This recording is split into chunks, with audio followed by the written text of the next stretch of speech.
Chapter 1668. Good, straightforward. Since that's the case, I'll be frank.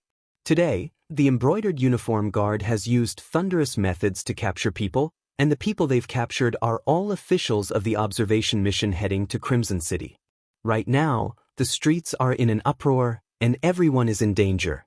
Some officials came to beg me, hoping that Duke Mao would be merciful. However, I don't know if Duke Mao would give me some face. Of course, I understand the rules and won't make things difficult for you. The so-called understanding the rules naturally meant giving benefits. Mao Mu was very clear on this point. It was still the same sentence. What was the point of the eunuch turning into this androgynous appearance? Wasn't it just to earn more money? With money in hand, anything was worth it, and there was nothing to fear. After understanding that the other party had come to beg for mercy, Mao Mu's anxious heart relaxed. He was truly worried that the other party might have found out something. Although the contact group that Yang Chendong had arranged for him was unknown even in the Yangxia, it was still in the capital. But after all, this group lived in the capital. If someone wanted to investigate, no one could guarantee that they wouldn't give themselves away. Especially since he had become more and more high-profile recently, there were probably many people secretly investigating him. Kai Zhong was a veteran eunuch of power, and he was also in charge of the Imperial Horse Directorate. He had the power to mobilize troops and countless capable people under his command. Who knew if he had received some information that could threaten him? Mao Mu had been worried about this. If that was the case, then he would have to fight even if he couldn't. It was just a pity that he couldn't complete the mission that Yang Chendong had given him.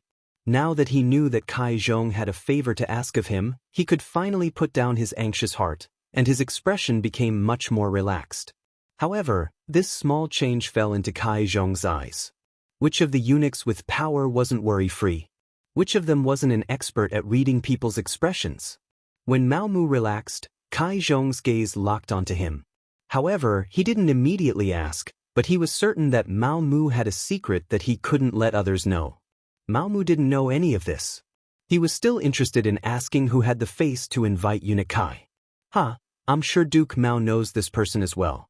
He's the current Minister of Works, Wei Luo. He's also a member of the Observer Group. Although he didn't do anything wrong, it's better to be safe than sorry. He still entrusted himself to our family and is willing to pay 20,000 taels of silver to ensure his safety. What does Duke Mao think about this? Kai Zhong chuckled as he hid what he had just discovered in the depths of his heart and spoke with a smile. Upon hearing that he was pleading for Wei Luo, Mao Mu had a plan in his heart. This time, the Southern Ming Empire had indeed put in a lot of effort in sending the observation team to Crimson City. The fact that all 6 ministers were present was enough to prove everything. Among them, the Minister of War, Kuang Yi, had been sent back halfway because he had angered Yang Chendong. The other 5 ministers had observed the entire process. Now, 4 of the 5 had already been invited to the embroidered uniform guard, leaving only Verlo, so it was no wonder that he was nervous. However, Mao Mu had no intention of dealing with Verlo. After returning from Crimson City, Verlo had privately said that Crimson City was very powerful, that Yangxia was very powerful, and that the Southern Ming Empire couldn't compare. However, Verlo's abilities were truly limited. Under his leadership, the Ministry of Works hadn't made much progress in the past few years, and the cannons they were building were still solid shells. Verlo's strength lay in flattery, using his high position to seize power and amass wealth. During his time in charge of the Ministry of Works, a few capable officials had been suppressed. How could such people be Mao Mu's target? He clearly knew that Yang Chendong's orders were to arrest all capable officials and disrupt the upper echelons of the Southern Ming Empire's political power. Mediocre officials like Verlo naturally wouldn't be affected. On the contrary, such people should have more power. This way, they would be more in line with Yangxia's interests. Thus, even without Kai Zhong's pleading, Mao Mu wouldn't have made a move against Verlo. He still needed to keep these people to explain to the emperor that not all of the members of the observer group had become disloyal. This was clear proof. Verlo, to be honest, said some things that crossed the line. His name is on the embroidered uniform guard's next arrest list. Although Mao Mu had already decided to let Verlo go and give Kai Zhong face, the process was still important.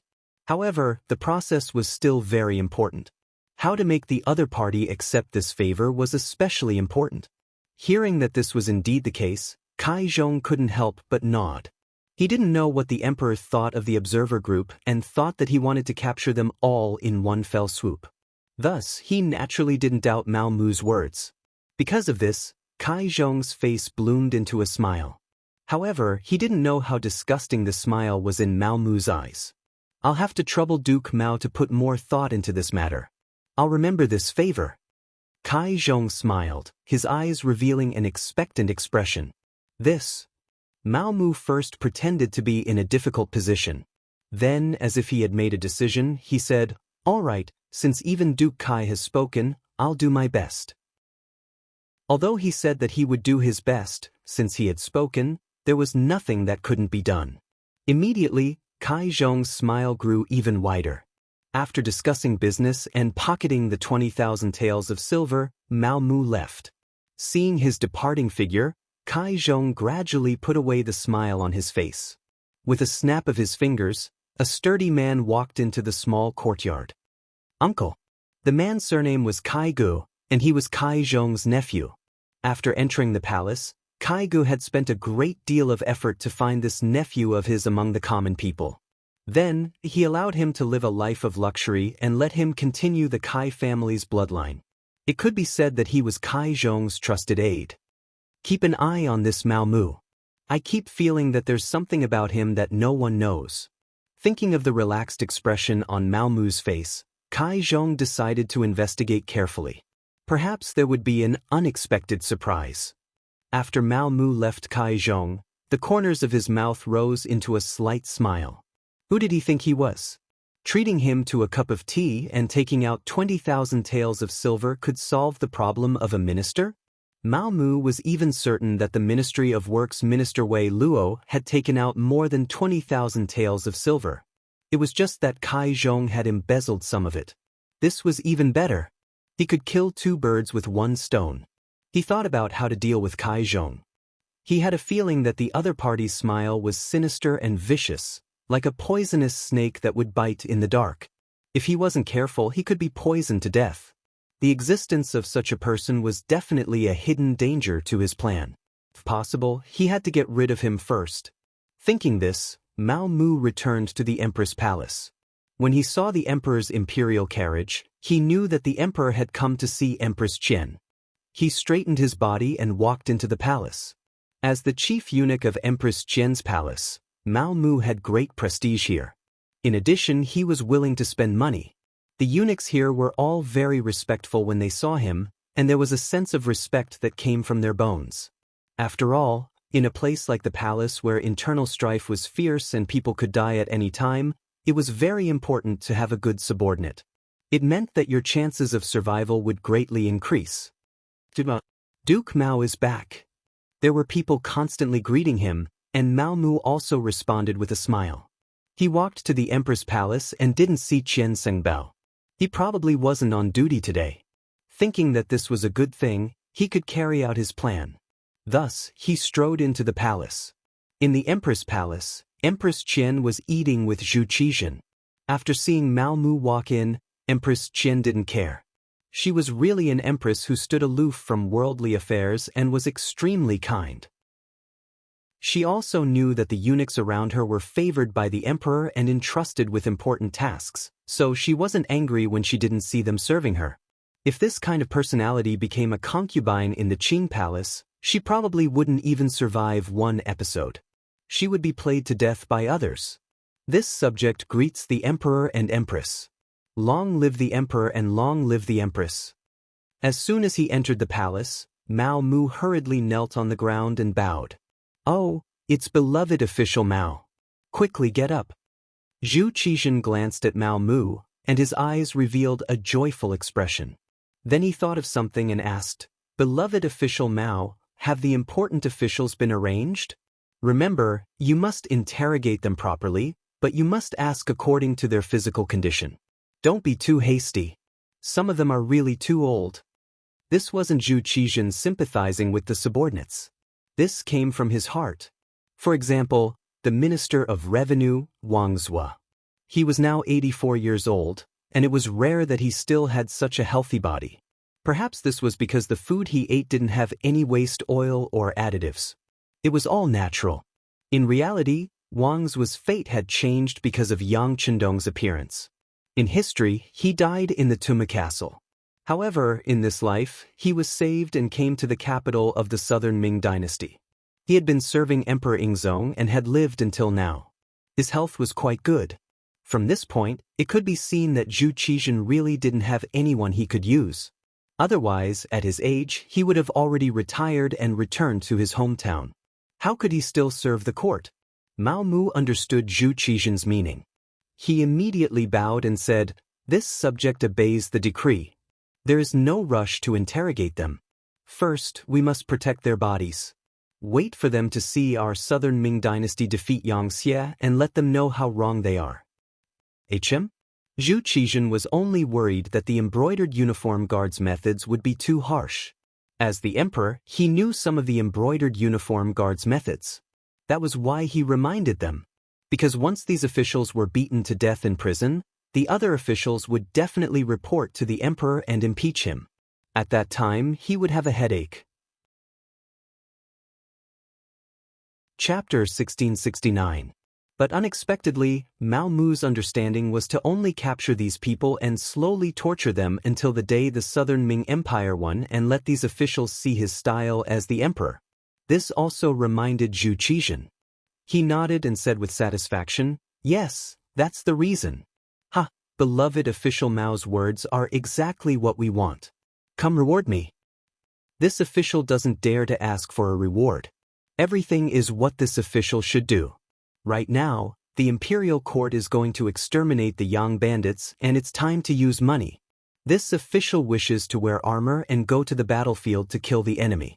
How can this official still want the emperor's money to satisfy my own selfish desires? Mao Mu said righteously, and the more he spoke, the straighter his body became. Zhu Qizhen was very moved. "Good, you have ambition. It's just that we don't agree to let you go to the battlefield to kill the enemy. You are a capable person and should be by our side to share our burdens." "Ha, Empress, you've really trained a talent." When he was happy, Zhu Qizhen even praised Empress Qian. Seeing Zhu Qizhen smile, Empress Qian was also very happy. She said, "All of this is the emperor's good fortune. The heavens bless the imperial family and the emperor has a good eye for people. It has nothing to do with this concubine." Ha! After being flattered by the empress, Zhu Qizhen's mood became even better. He was happy to have such a confidant and a capable subject. However, what made Zhu Qizhen even happier was that Mao Mu once again knelt on the ground and bowed. Reporting to the emperor, this official made a small mistake just now. Just now, eunuch Kai Zhong found this official. Next, Mao Mu recounted what had happened just now from the beginning to the end. Finally, he took out the 20,000 taels of silver and presented it in his hand. "This official doesn't know if what I did was right because Minister Wei is indeed innocent. However, when I thought that if I refused to accept this money, the other party would inevitably think too much and I would not be able to work for the emperor with peace of mind. In order to calm the people, I accepted it. Now, I am willing to hand over all of the money. This way, there will be more brave warriors on the front lines." "Good, good." This time, Zhu Qizhen was so happy that he said "good" twice. The way Mao Mu handled matters was indeed to his liking. Not only would he be able to appease the fear in the officials' hearts, but he would also be able to collect the silver to fill the treasury. Wasn't this the best of both worlds? Most importantly, this matter didn't need to be reported. Neither Kai Zhong, who was the middleman, nor Wei Luo, who carefully handed over the silver, would tell anyone about it. However, Mao Mu still reported the matter to him. Wasn't this a sign of loyalty? Mao Mu's indifference towards 20,000 taels of silver proved that he was not greedy. Handing over the money in full proved that the other party was worried about national affairs. Wasn't this kind of loyal and capable eunuch exactly what he needed the most? Speaking of which, Zhu Qizhen's personality was somewhat of a perfectionist. He always wished that the people around him were made of stone, that they could not eat or drink, but they could fight on horseback and rule the country as soon as they dismounted. But where in the world could such a perfect person be found? He used to think that Wang Lin was such a person, but reality proved that he was wrong. Later on, he believed that Qian Xingbao, Chao Jixiang, and Kai Zhong were such people. However, after some observation, they all had their own shortcomings. Now that Mao Mu had jumped out, he realized that he had found the ideal candidate. Now, he only hated that he hadn't discovered this kind of talent earlier. He had been forced to waste more than 10 years in the palace. Satisfied, he looked at Mao Mu with even more joy. Zhu Qizhen didn't know that Mao Mu was now even more important than Qian Xingbao, who had followed him for more than 10 years. Seeing that Zhu Qizhen was happy, Mao Mu also raised his head with a happy expression. He displayed the joy of a ruler perfectly. Beloved subject, we have seen everything you have done. Do well, and in the future, you might be able to become a figure like Zheng He. Zhu Qizhen was truly happy and compared Mao Mu to the 3 treasures eunuchs. Mao Mu naturally knelt down in gratitude and called out, "Long live the emperor." Afterwards, he took advantage of Zhu Qizhen's happiness to mention that there were still a few officials who hadn't been arrested because their ranks were low. He also said that today's matter shouldn't be spread. Otherwise, if eunuch Kai Zhong found out, he would lose face and appear out of place. It would be difficult to carry out his work in the future. Of course, Zhu Qizhen would follow Mao Mu's instructions. He said that he saw Mao Mu's loyalty and told him to do things without worry. He knew in his heart that he wouldn't let a capable official be wronged. He also said that the war was imminent. Anyone who had problems must be arrested, even those who suspected problems must be arrested. According to the previous method, they didn't need to be severely punished. He told them to wait and see how he defeated Bugnam of Gojosian and Yang Chendong. Also, if there were still people who interceded and gave money, he should accept it. The money in the national treasury was getting less and less, and he was eager to replenish it. Zhu Qizhen finally left happily. After Mao Mu helped Empress Qian rest, he left the palace. The palace was forbidden, and it was very difficult for ordinary people to enter and leave the palace. However, with Mao Mu's current status, unless the emperor specifically ordered that no one was allowed to move, it was very easy to leave the palace. After leaving the palace, Mao Mu first brought a few of his eunuchs to the embroidered uniform guard. Coincidentally, Shenantang, Wu Ben, Luo Zhu, and the others were all there. He told them about the emperor's decree, which was to take care of the old officials and not let anything happen to them in prison. They could consider giving each of them a single room so that they could come out every day and eat and drink as much as possible. If they didn't have enough money, they could inform their family to send it. Also, from tomorrow onwards, they would continue to arrest people according to the list. Of course, that list was provided by Mao Mu and also by the Xianxia Intelligence Department. They were all capable officials, and what they needed to do now was to catch them all in one fell swoop. In short, it was a sentence that would paralyze the Southern Ming dynasty, break the tacit cooperation between the various departments, and thus reduce the Southern Ming dynasty's fighting strength. Mao Mu's words fell into the ears of the embroidered uniform guard, which was equivalent to an imperial edict. Immediately, everyone bowed their heads and cupped their fists in agreement. After seeing that there was nothing else to do in the embroidered uniform guard, Mao Mu left. Then, seemingly unintentionally, he went to the silk shop that he often went to. Mao Mu didn't know that behind him, Kai Gu was quietly following him with a few trusted subordinates. When he saw him enter the embroidered uniform guard, he had been waiting outside. When he saw him come out and didn't immediately return to the palace, he followed him. Mao Mu was still a little inexperienced, and the results he obtained during the day made him a little arrogant. Right now, he was anxious to report all of this to Bugnam of Gojosian and receive praise and recognition. The few eunuchs around him had received a lot of benefits from Mao Mu. Now that Mao Mu's status had skyrocketed, not only the empress, but even the emperor relied heavily on him. Naturally, they would follow Mao Mu wherever he went. Although the sky was already dark, it wasn't yet time for curfew on the streets. The silk shop's door was still open, and Mao Mu led a few eunuchs inside. Take a good look and see if there are any good satin brocades. Pick out some and send them to the Empress Palace. After some casual instructions, Mao Mu, as usual, was warmly invited by the shopkeeper into the inner room to drink tea. Outside the silk shop, Kai Gu and his people couldn't see what was going on.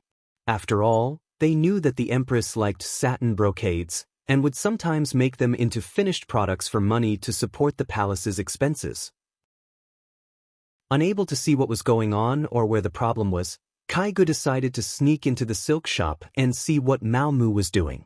This was his uncle's intention, and he had to obey. As to whether or not it would be dangerous, what a joke. He had learned martial arts from an expert since he was a child. The so-called "the skilled are bold" was used to describe people like him. The people surrounded the silk shop from different directions, and then used what they had learned. They either climbed over the wall or jumped onto the roof to find what Mao Mu was doing at this moment. At this time, Mao Mu was completely unaware of what was happening outside. He was talking to the shopkeeper of the silk shop, who was also the leader of the contact group, about what had happened today. He was going to report it to Yang Chundong in the form of a telegram. Kai Ji's skills were indeed not bad. Although he was tall and sturdy, his body was actually very agile. After a few jumps, he reached the top of the silk shop. Then he lifted the roof tiles one by one, trying to find where Mao Mu was. Finally, after flipping over a few tiles, they saw Mao Mu with his hands behind his back under the light of the coal lamp. He was saying something and there was someone sitting in front of him. There was something in front of him that they didn't know what it was called, and it was beeping and fiddling with it. Because of his lack of knowledge, Kai Gu didn't know what a telegram was, so he wanted to take a closer look. He lowered his head and wanted to take a closer look, but then he felt a pain in his neck, followed by a wave of dizziness, and he fainted. Cold water splashed on Kai Ji's face, and he slowly woke up. He saw Mao Mu sitting in front of him. There were a few big men standing next to him. One of them was like an iron tower, and the muscles all over his body seemed to be about to burst out of his clothes. Based on his intuition, he knew that these people were not to be trifled with. When he thought about how he was knocked unconscious without even feeling it, he was even more certain of the other party's strength. At this moment, he had to be scared. He could only show a trace of a fawning expression and said, "Mr. Mao, all of this is a misunderstanding." A misunderstanding? Mao Mu suddenly stood up, very angry. How dangerous tonight was. If it wasn't for his heavy work, and if it wasn't for the fact that Bugnam of Gojoseon and Yang Chundong had considered this and sent the Wolf Fang special forces to assist him early, he would have suffered a great loss. Not only would his identity be exposed, but the task would also not be completed. In that case, more than 10 years of hiding would be ruined. Although Yang Chundong might not blame him afterwards, he would definitely blame himself. Chapter 1670. He was angry at his own carelessness and also angry at Kai Zhong's ruthlessness. On the surface, Kai Zhong thanked him, but later on, he arranged for people to investigate him. He was really a dog that bit but didn't bark. Feeling that it was about time, Mao Mu knew that he couldn't stay for long. He looked at the big man beside him and said, "Captain Tai, I'll leave everything here to you. This person is the nephew of head eunuch Kai Zhong. He must know a lot of secrets." "Don't worry, Eunuch Mao." Captain Tai, who was also the captain of the special forces, Tai Hu, grinned. For such an interrogation, their special forces had their own means. Some were taught by Yang Chundong, and some were figured out by themselves. But no matter what, no one who was questioned by them could withstand it. Seeing that Mao Mu was about to leave, Kai Gu panicked. He knew that if he really left and handed himself over to the big man, he wouldn't be able to die a good death. So he shouted loudly, "Eunuch Mao, you can't do this to me. I didn't come alone this time. I brought a few subordinates with me. They are all good at martial arts. If I don't go back, they will definitely report to my uncle. Then you will be in trouble." "Are you talking about the 5 people who came with you? That's called good at martial arts. They are just like you. You don't even know how you were knocked unconscious. How dare you threaten others?" Tai Hu sneered. Needless to say, if he dared to say that, the other 5 people must have been restrained. Perhaps they were already being tortured. Mao Mu didn't care about this. He strode out of the basement and walked out of the silk shop. He brought the eunuch who had just picked out the brocade and went straight to the palace. Mao Mu was back. Kai Zhong also received the news. But he didn't see his nephew. He thought that he stayed in that woman's stomach again, so he didn't pay much attention to it. But until noon the next day, he still didn't see his nephew. He started to get anxious and sent many people to look for him, but there was no useful news. Kai Zhong didn't understand what was going on. He wanted to look for Mao Mu, but he sent people to spy on him. It was uncertain whether Mao Mu knew about it. Even if he knew, would he tell him where Kai Gu was? He was the one being unreasonable. Investigate. Even if we have to turn the entire capital upside down, we have to find him. If he's alive, I want to see him. If he's dead, I want to see his corpse. Kai Ji's heart ached when he said this. That was the only heir of the Kai family, and they were counting on him to carry on the family line. Now, he couldn't even find him. How was he going to explain this to his dead brother? Mao Mu ignored Kai Gu as if nothing had happened. He continued to do what he was supposed to do. For a time, more and more people were being arrested. At first, it was only the officials of the observer group. Now, some officials who were not part of the observer group were also being arrested. The explanation given by the embroidered uniform guards was that these officials had been bewitched by the observation team's officials and their hearts had begun to waver. They were unstable people. However, if someone could calm down and think about it, they would realize that those who were arrested were undoubtedly capable or officials who were more competent in their posts. However, at this time, the brocade guard was capturing people everywhere. The officials of the capital were all in danger, so no one had the time to analyze these matters. Right now, they were most afraid that a group of embroidered uniform guards would suddenly come knocking on their door and arrest them. After all, out of the 6 ministers, 4 of them had already been captured. Anything could happen. These officials didn't think that those who were arrested were all capable officials. Instead, they began to analyze how they could avoid being arrested. Kuang Yi was the Grand Tutor of the Crown Prince and also the Minister of War. He was also a member of the Observer Group. However, since he was expelled, he had already made his stance clear. It was normal for the brocade guard to not make a move on him. Minister Wei Luo was different. He led the officials of the Ministry of Works to participate in the Observer Group. After returning, he wrote a memorial to the Emperor, requesting for more investment in the Ministry of Works, more money to develop weapons, and to raise the status of technical talents in society. These were all things he learned in Chichen City. In other words, he believed that the Xianxia's industrial and manufacturing capabilities were far superior to the southern Ming dynasties. How could a minister who only praised the Xianxia and belittled the southern Ming dynasty not be arrested? How did he manage to save his own skin? Since someone asked this question, someone else would answer it. Soon, Wei Luo sent 50,000 taels of silver to eunuch Kai Zhong. Kai Zhong acted as the middleman and pleaded with the brocade guard's eunuch Mao Mu. Now that they knew that sending money could guarantee their safety, the officials who hadn't been implicated began to take action. They used various connections to find Qian Xingbao or Kai Zhong, asking them to pass on a message.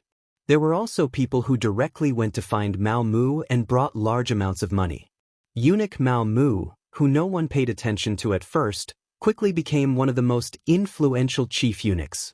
His status even surpassed Kai Zhong's and was second only to Qian Xingbao. When large amounts of money and favors were brought to him, Mao Mu didn't let money get to his head. Mao Mu was very clear that he was only where he was today because of Yang Chendong's support. Otherwise, he would still be a nameless eunuch. Perhaps he wouldn't have come to the southern Ming dynasty and would still be in Baiming's capital. It was even possible that he would have died in the internal strife among the eunuchs. Yang Chendong had given him a new life. Now that Yang Xie was very powerful, it could be imagined that as long as he followed closely, his future would be limitless. His future would definitely be brighter than his current position in the southern Ming dynasty. How could Mao Mu, who had steeled his heart to follow Yang Chendong, care about these silver taels that were delivered to his door? Not only did he not care, he even decided to use these silver taels to make an issue out of it. Thus, he took advantage of an opportunity when Qian Sengbao wasn't on duty and secretly met with Zhu Qizhen. While handing over a large amount of silver taels, he also sold off the officials who had sent the money. When the 1.5 million taels of silver taels were placed on the table, Zhu Qizhen was shocked. Previously, Wei Luo was a minister and had only sent 20,000 taels of silver taels. However, when he looked at the list that Mao Mu had presented, it showed that a fourth-rank official in the capital had sent 50,000 taels of silver just to buy his own safety. Was it really worth it to pay so much? Furthermore, where did these officials get the money? It was impossible to rely on salary alone, so they could only use power and corruption to get it.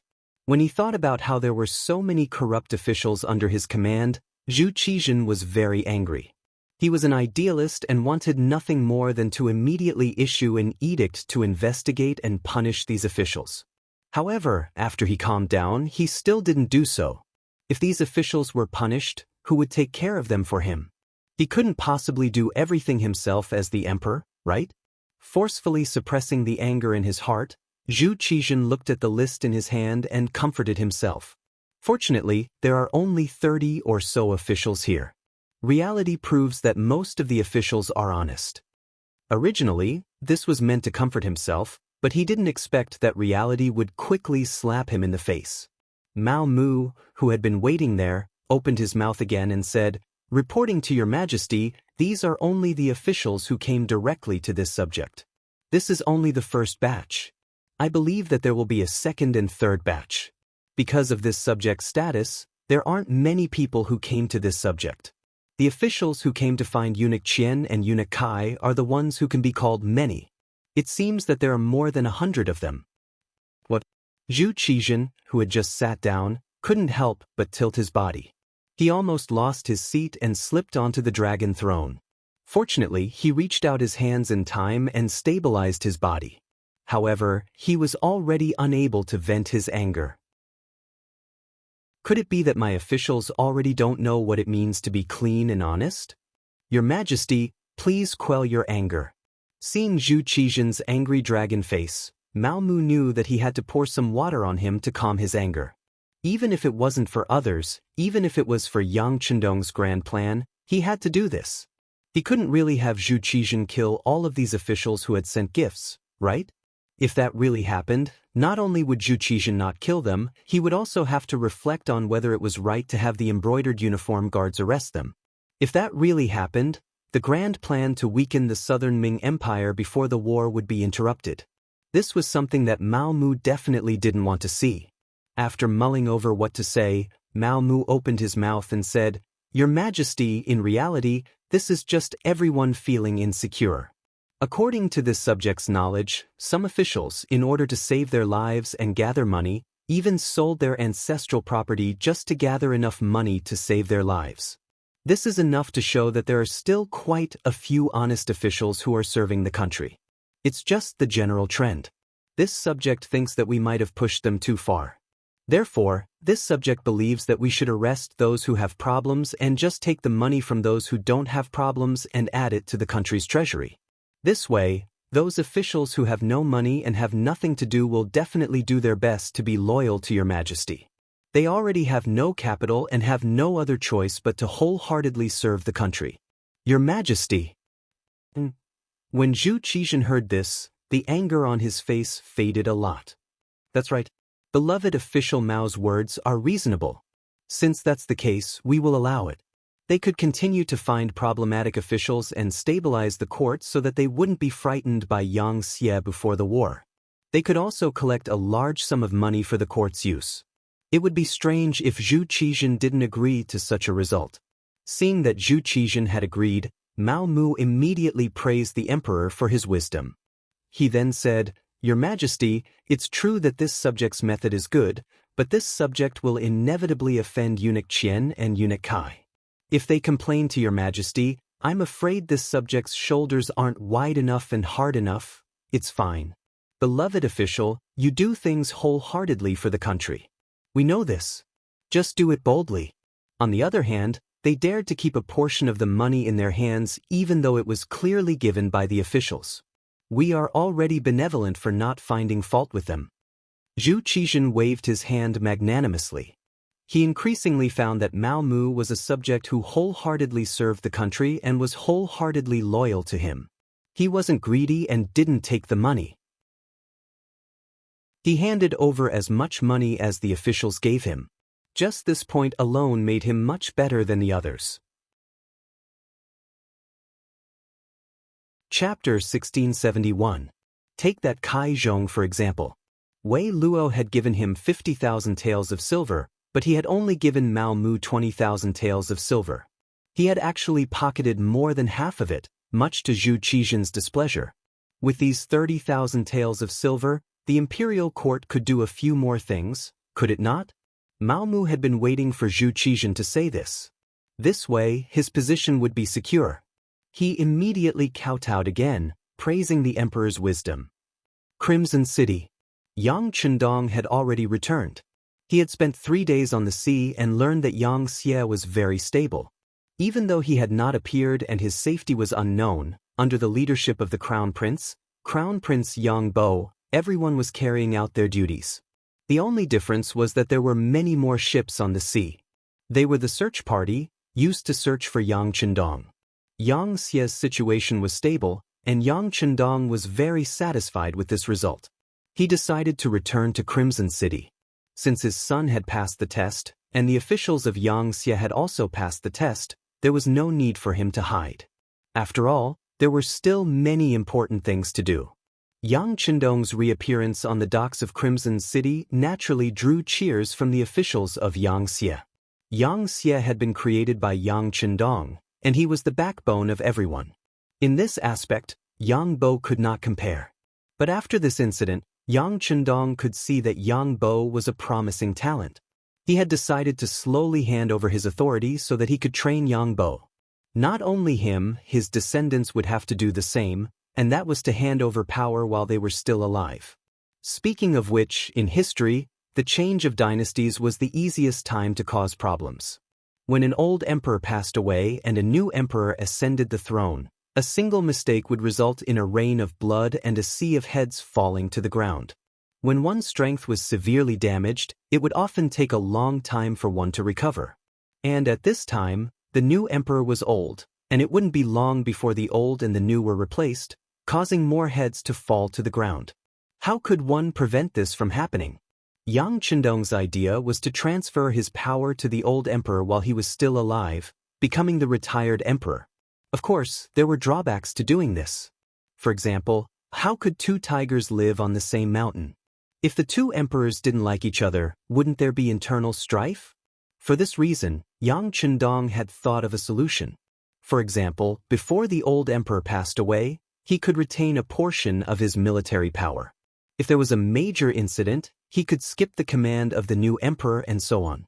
This should be enough to protect himself. Of course, this was still an immature idea. More importantly, Yang Chendong believed that by doing this, they could avoid the problems that would arise when the 2 emperors were replaced. Otherwise, it would be like Kangshi's edict of succession in history. One said that the throne would be passed to the 14th elder brother, while the other said that the throne would be passed to the 4th elder brother. Even until now, there were still many opinions. Yang Chendong returned to Xichen City, and the Beiming Imperial Court's observation group also set off. The Tianjin Guard boarded the ship and headed straight for Xichen City. On this point, Zhu Qizhen and Zhu Qiu both had the same idea, which was to know oneself and know one's enemy to win 100 battles. Perhaps they both knew that the battle with Xianxia was unavoidable, so it was naturally a good thing to know about it in advance. As for the observation group, the 2 emperors gave great support. Different from the last time, Yang Chendong personally came to welcome the Southern Ming observation group. Moreover, he brought his wife, Queen Hu Yan, to the docks. It was because Hu Yan's relatives were in the Beiming observation group. This time, her grandfather, Hu Shao, was in the observation group. It had to be said that the lifespan of people in this era wasn't very long. There were many people who died in their 40s, and there were even some who died in their 30s. However, most of them were ordinary people who couldn't eat well and couldn't afford to wear clothes. Those officials were not included. Not only that, But there were also some people who lived very long lives. For example, Hu Yan's grandfather, Hu Shao, was one of them. In history, he lived for a full 85 years. Because of Yang Chendong's arrival, he unexpectedly broke through this age limit. Now, he was already 92 years old. It was said that his body was still quite good. At the very least, he could still walk with the support of others and didn't collapse on the bed. Hu Shao could be said to be the oldest among the officials. Adding on the fact that he had entered politics at a young age, he could already be considered an old official of 4 dynasties. This time, when he found out that there was an opportunity to enter Qiqian City, he took the initiative to apply to the emperor. When Zhu Qiyu had already collapsed on the bed, his body gradually weakening, Crown Prince Zhu Jianji considered that Hu Shao was already quite old. Even if he stayed in Baiming, he wouldn't be able to become an official, so he agreed to his application. However, he made it clear that only Hu Shao from the Hu family could go. The others could join the observation group. From this, it could be seen that Zhu Jianji was still quite wary of Yang Chendong. Leaving the Hu family behind was also a method to keep him in check. Speaking of this Zhu Jianji, in history, he died prematurely at the age of 7. It was also because of his relationship with Yang Chendong that he took out Western medicine to save his life. Now, he was already a young man of 20 years old. Since her grandfather had come, as his granddaughter, Hu Yan naturally had to come out to greet him. Considering the special nature of Hu Zhao's identity and his age, Yang Chendong also came along. Hu Yan was so moved that she broke into tears. Yang Chendong and the queen both came out to greet them, causing the people on the docks to gather together and become even more magnificent. When they saw a ship coming from afar, someone on the docks had already reported it. At this moment, Hu Yan tightly grabbed Yang Chendong's arm, appearing very excited. 1 year had passed just like that. Finally, she could see her family again. The excitement in Hu Yan's heart could be imagined. Yang Chendong naturally didn't feel any excitement. Not only did Zhu Jianji not allow Hu Yan's parents to come with the observation group, even his brothers and sisters weren't allowed to join the observation group. In other words, the Yang family was still in Baiming's capital.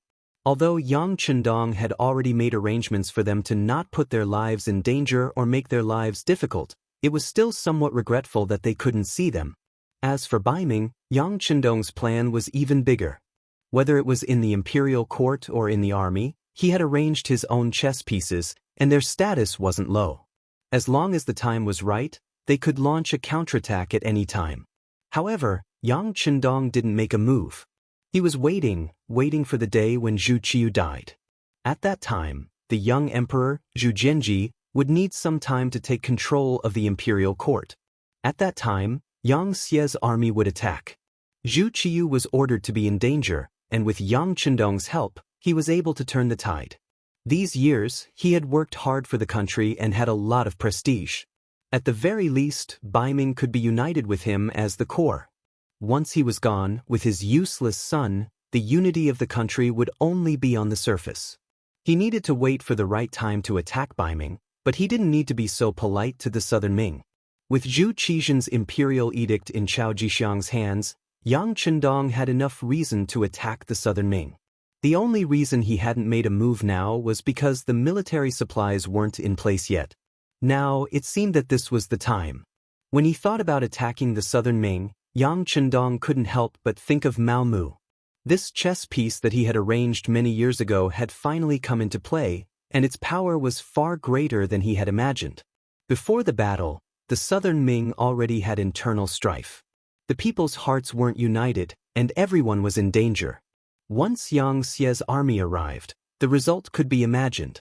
This made Yang Chendong very satisfied with Mao Mu. At this time, Mao Mu was still busy at Yingtian Manor in the capital. Whether it was Qian Sengbao or Kai Zhong, they didn't know that Mao Mu had secretly met with the emperor and handed over the ransom money he received. They were still using this opportunity to make a big profit. This was especially true for Qian Sengbao.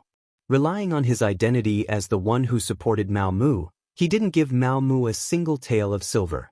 He only handed over the list of officials that he wanted to protect, saying that they were all his people, so he had to be magnanimous. Under Qian Sengbao's forceful attitude, Mao Mu chose to continue to endure. At the same time, he made a detailed report to Zhu Qizhen. In his own words, the reason why he could be where he was today was all because of the emperor's great kindness. He only listened to the emperor. As for other people, no matter how great their kindness was to him, he would at most help them within his authority. However, when it came to imperial power, he would still choose to listen to the emperor without hesitation. When Zhu Qizhen heard Mao Mu's confession, he was very happy.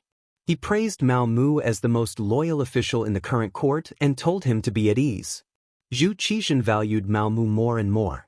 He began to have opinions about Qian Xingbao. This man, he was always afraid of being compared to others. With this comparison, it was clear who was stronger and who was weaker.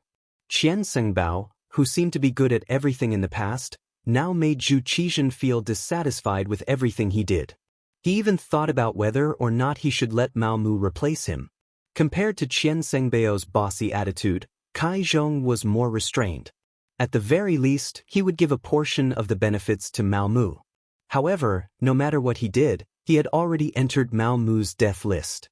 This was not only because Cai Zhong had sent his nephew Cai Gu to follow him. More importantly, he had reached out to the discipline prison of the Embroidered Uniform Guard. He had bribed the Embroidered Uniform Guard's jailers to meet Chao Jixiang's nephew, Chao Exin, who was the son of the former Embroidered Uniform Guard commander Chao Zheng. He wanted to use him for his own purposes. In the Chao family, other than Chao Jixiang, there was also Chao Exin. It was Chao Exin who had led people to ambush Yang Chendong in Baiming. It was just that they had not succeeded. Cai Zhong had found this person as a helper. It was clear that he had good taste. However, he had angered Mao Mu. Not to mention that the Chao family was now Mao Mu's mortal enemy. Once he ransomed Chao Exin, it would directly threaten his own safety. Just the fact that Chao Exin had once ambushed Yang Chendong made it impossible to let him live. Chapter 1672. The reason why Chao Exin was still alive in the Discipline Commission of the Embroidered Uniform Guard was because Mao Mu wanted to personally hand him over to Yang Chendong. But since Cai Zhong wanted to do this, he had to make a move in advance. First, he sent a telegram to Yang Chendong to ask if he could kill Chao Exin now. Then, he found eunuch Qian Xingbao and explained what Cai Zhong would do next. Once Chao Exin was released, he would be the first to come after him. Next, he would not let Qian Xingbao go. Qian Xingbao was not an ordinary eunuch. Although he was not a man, he still had a residence outside the palace for his face. Not only that, but he also kept a few beauties in his residence. Although he could not do anything, he could still let them pour him tea and massage his legs during his break. That was also a kind of enjoyment. Once Chao Exin was released, who knew whether or not he would ambush him outside the residence for revenge? This was someone who even dared to ambush Bugnam of Gojoseon. Thinking of this, Qian Xingbao's face revealed a fierce gaze. Kill him now. But this person is wanted by eunuch Cai Zhong. Mao Mu pretended to be in a difficult position. No matter, I will talk to him. In short, we have to nip any danger in the bud. Qian Xingbao's voice carried a sinister intent. Now, he had borrowed Mao Mu's name to get a lot of money. He wanted to enjoy his life and did not want anyone to threaten his safety. Understood. Mao Mu nodded and agreed. What happened next was simple. After dinner, Chao Exin died in the discipline prison. When the news reached Cai Zhong's ears, he was naturally furious. Even if he closed his eyes and used his toes to think, he knew that this was Mao Mu's doing. Do you really think your wings are strong? Gritting his teeth, the angry Cai Zhong decided to unite more eunuchs to deal with Mao Mu. There were 24 eunuchs in the entire group of eunuchs. Each eunuch had a chief eunuch and 1/3 of them listened to him. Once they joined forces, Mao Mu would have a hard time in the palace. Scheming against scheming against scheming, there would always be countless sinister methods. Most of the time, such methods could even take a person's life. For example, if the eunuch in charge of the food shop wanted to make things difficult for Mao Mu, then in the entire empress palace, other than the master, the food that the other eunuchs and palace maids ate was either too salty to swallow or too bitter to curse. In addition, there would be various problems with the use of the eunuchs and palace maids. In this way, it wouldn't be long before all the eunuchs and palace maids in the empress palace hated Mao Mu. If that was the case, who would listen to him? When the problem affected the master, Mao Mu would fall out of favor and even be replaced. After all, Cai Zhong had been in business for so many years. He had many loyal followers in the 24 prisons. Once he made up his mind to deal with someone, the consequences would be very serious. At this time, Cai Zhong had already begun to imagine Mao Mu begging him. At that time, he would use his actions to tell the other party that he was not someone to be trifled with. Unfortunately, just as Cai Zhong gathered the eunuchs who listened to his orders, Qian Sengbao sent someone to deliver a message. The general idea was that Mao Mu was now a favorite of the emperor and was doing something important. If anyone wanted to find trouble with him, they would be going against the emperor. As the chief eunuch, he would have to punish those who didn't open their eyes according to the family rules. Qian Sengbao gave a very good reason, so everyone knew that Mao Mu was now the director of the embroidered uniform guard and was arresting people every day. From time to time, the emperor would call him for questioning. With such an excuse, it made things difficult for the other eunuchs. In addition, Mao Mu wasn't idle during this period of time. He used money to open a path and really roped in 3 chief eunuchs. When he and Qian Sengbao combined their power, they suppressed Cai Zhong. Just like that, a plot against them in the dark ended before it could even begin to take action. Cai Zhong, who was covered in dirt, lost his prestige in the entire group of eunuchs because of this. Many people had already begun to wonder if they should change their allegiance. In ancient times, people paid attention to heaven, earth, ruler, family, and teacher. Often, they wouldn't change their allegiance for the rest of their lives. Many people's orders would even change according to the fate of their teacher. But to the eunuchs, this was bullshit.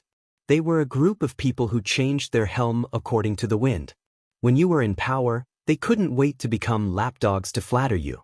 On the other hand, when you were in power, people who didn't know you would step on you in order to vent their resentment of a man who was no longer a normal man.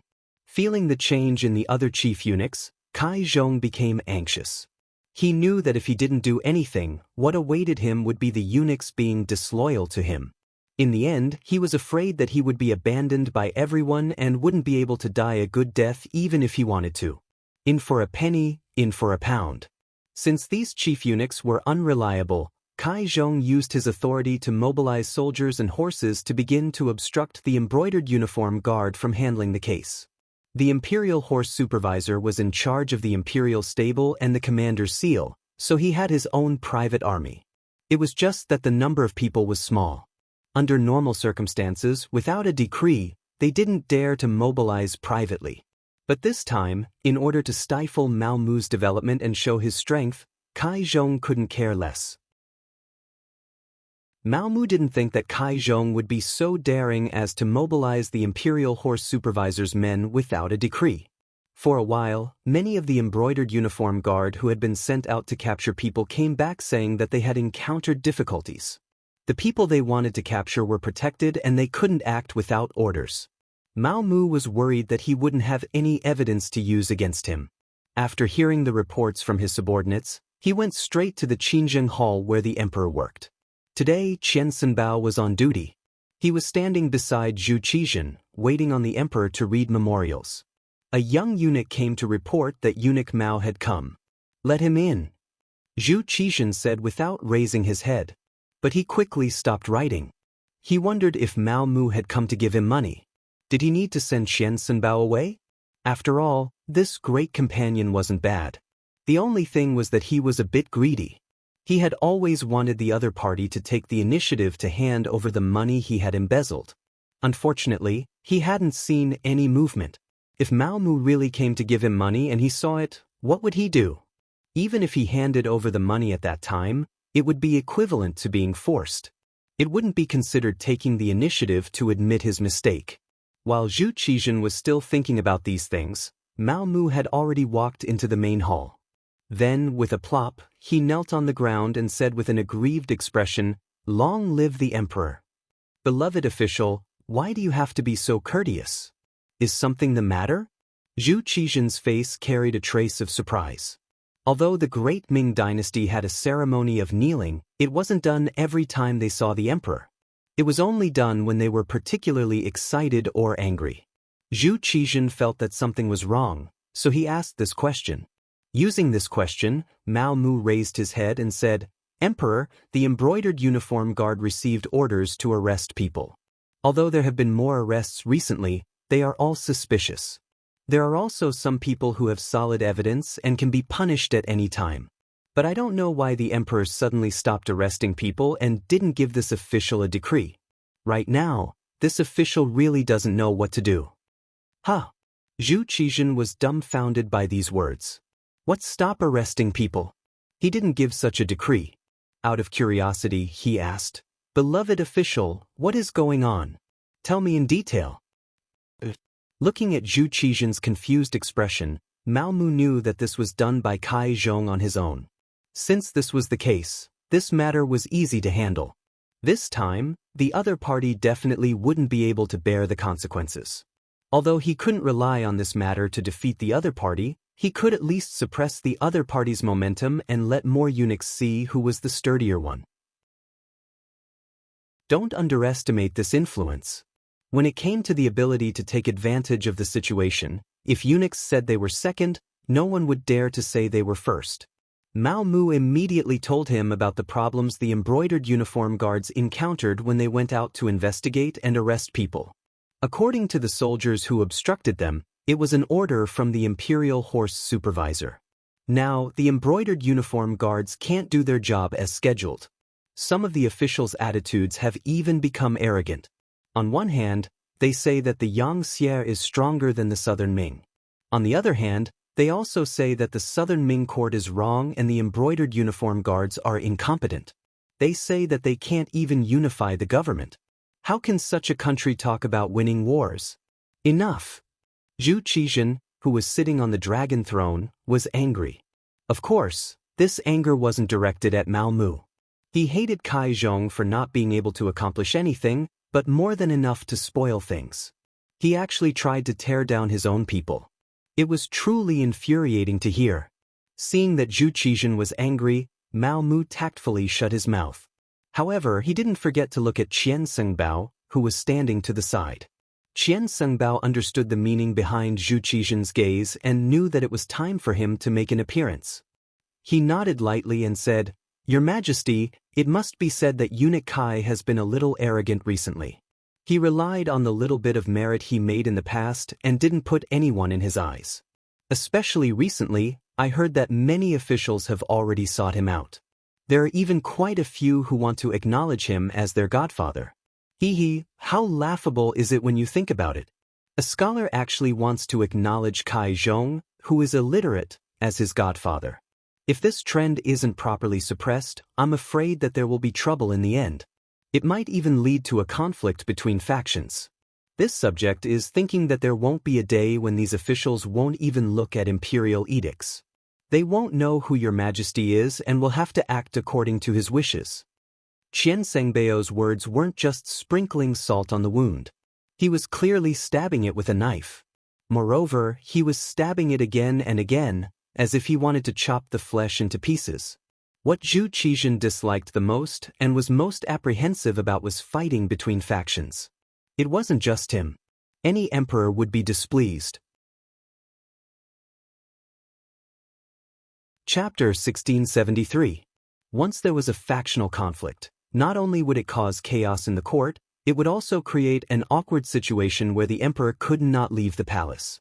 Since ancient times, whenever there was a sign of such a conflict, it would be severely suppressed. Many times, the result of such suppression was the loss of the emperor's power and the weakening of the country. With so many examples from the past, how could Zhu Qizhen tolerate it?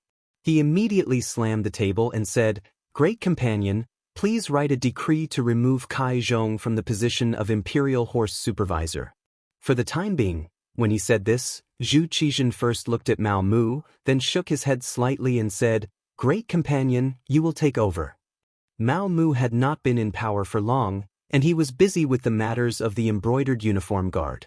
Zhu Qizhen thought about it and did not give him more responsibilities, so this task fell to Qian Sengbao. No one would complain about not having enough power. When Zhu Qizhen issued this decree, Qian Xingbao was so happy that he immediately knelt and thanked the emperor. Mao Mu left with satisfaction. When he left, Qian Xingbao took the initiative to send him off. The smile on his face was enough to squeeze all the mosquitoes that dared to provoke him.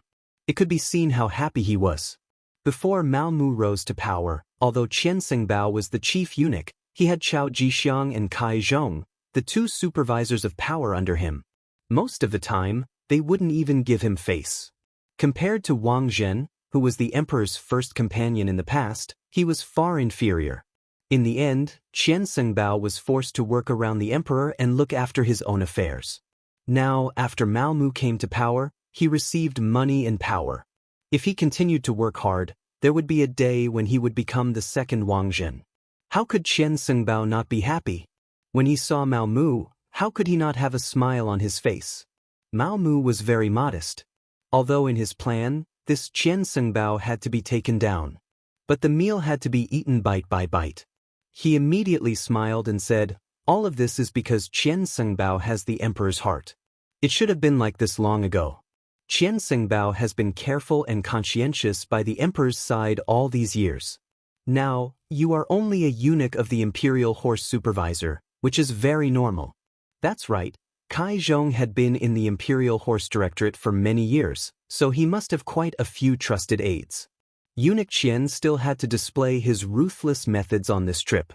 He absolutely could not give the other party a chance to rise from the ashes. If one day His Majesty remembers the other party's good points and uses him again, then he will definitely take revenge for what happened today. The congratulations from before were just pleasantries. The reminder at the end was the most important. Mao Mu wanted to see Qian Xingbao and Cai Zhong fight each other so that he could reap the benefits like a fisherman. Don't worry, this duke is very capable. As Qian Xingbao spoke, his eyes had already narrowed into slits. Thinking about it, it made sense. For an old fox like him who was used to seeing eunuchs fighting for benefits, once he made a move, Cai Zhong would definitely not be able to stand it. Presumably, those eunuchs who belonged to him would also face the danger of being uprooted. Mao Mu left happily. Now that he had achieved his goal and no one was holding him back, he had to speed up the brocade guard's work. Once he captured all the capable officials in the capital, he would make a move on the local officials in the provinces. When he wanted Yang Xie's army to pave the way, no one would dare to stand in his way. Qian Xingbao did not disappoint. Soon after, he took the imperial edict written by Zhu Qizhen and went to the imperial horse directorate. From then on, Cai Zhong became one of the chief eunuchs with no power. The ferocity of the situation was completely out of Cai Zhong's expectations. He was still waiting for Mao Mu to come and beg for mercy. Who would have thought that Mao Mu would ignore him and directly report the matter to His Majesty? His Majesty even listened to Mao Mu's words and directly punished Cai Zhong. Although he did not do anything to Cai Zhong, when he was stripped of his power, it was like taking away half his life. What made Cai Zhong even angrier was Qian Xingbao's actions. In just half a day's time, the entire imperial horse directorate had been replaced. Those who were loyal to him had been demoted to other directorates, and had been demoted from eunuchs with real power to minor eunuchs. Based on the history of internal strife among eunuchs, it was needless to say that after being demoted from a high and mighty position, what awaited them would be worse than death. It would definitely be a fate worse than death. Because of this, even if there was a day when His Majesty remembered him again and ordered him to return to the Imperial Horse Directorate, it would take a lot of time for him to raise a group of people again. Cai Zhong was still Cai Zhong. He would not resign himself to death like this. He had to retaliate. He was already thinking of what to say. He wanted to see His Majesty and complain to His Majesty. Based on his past achievements, he believed that as long as His Majesty remembered their old friendship, he would be able to rise again.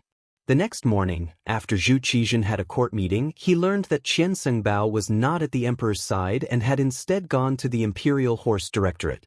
Cai Zhong directly went to visit and had one of his trusted eunuchs by the emperor's side report that he wanted to see the emperor. That day, Zhu Qizhen was in a very bad mood. He found that the number of people in the imperial court, which was held once every 3 days, had decreased by a lot. In order to maintain the operations of the imperial court, he had no choice but to quickly promote officials. However, when he thought about how many of the officials were still inexperienced and were still young, it was still unknown whether they could take charge of the various yamens and make the huge machine that was the Southern Ming Empire operate normally. Just as he was in a bad mood, he looked at the list of officials to be promoted sent by the Ministry of Appointments. When he saw that there were many names that he had not heard of before, his brows furrowed again and again. The emperor managed the officials managed the small officials managed the small officials, and the small officials managed the common people. This was the basic structure of a country.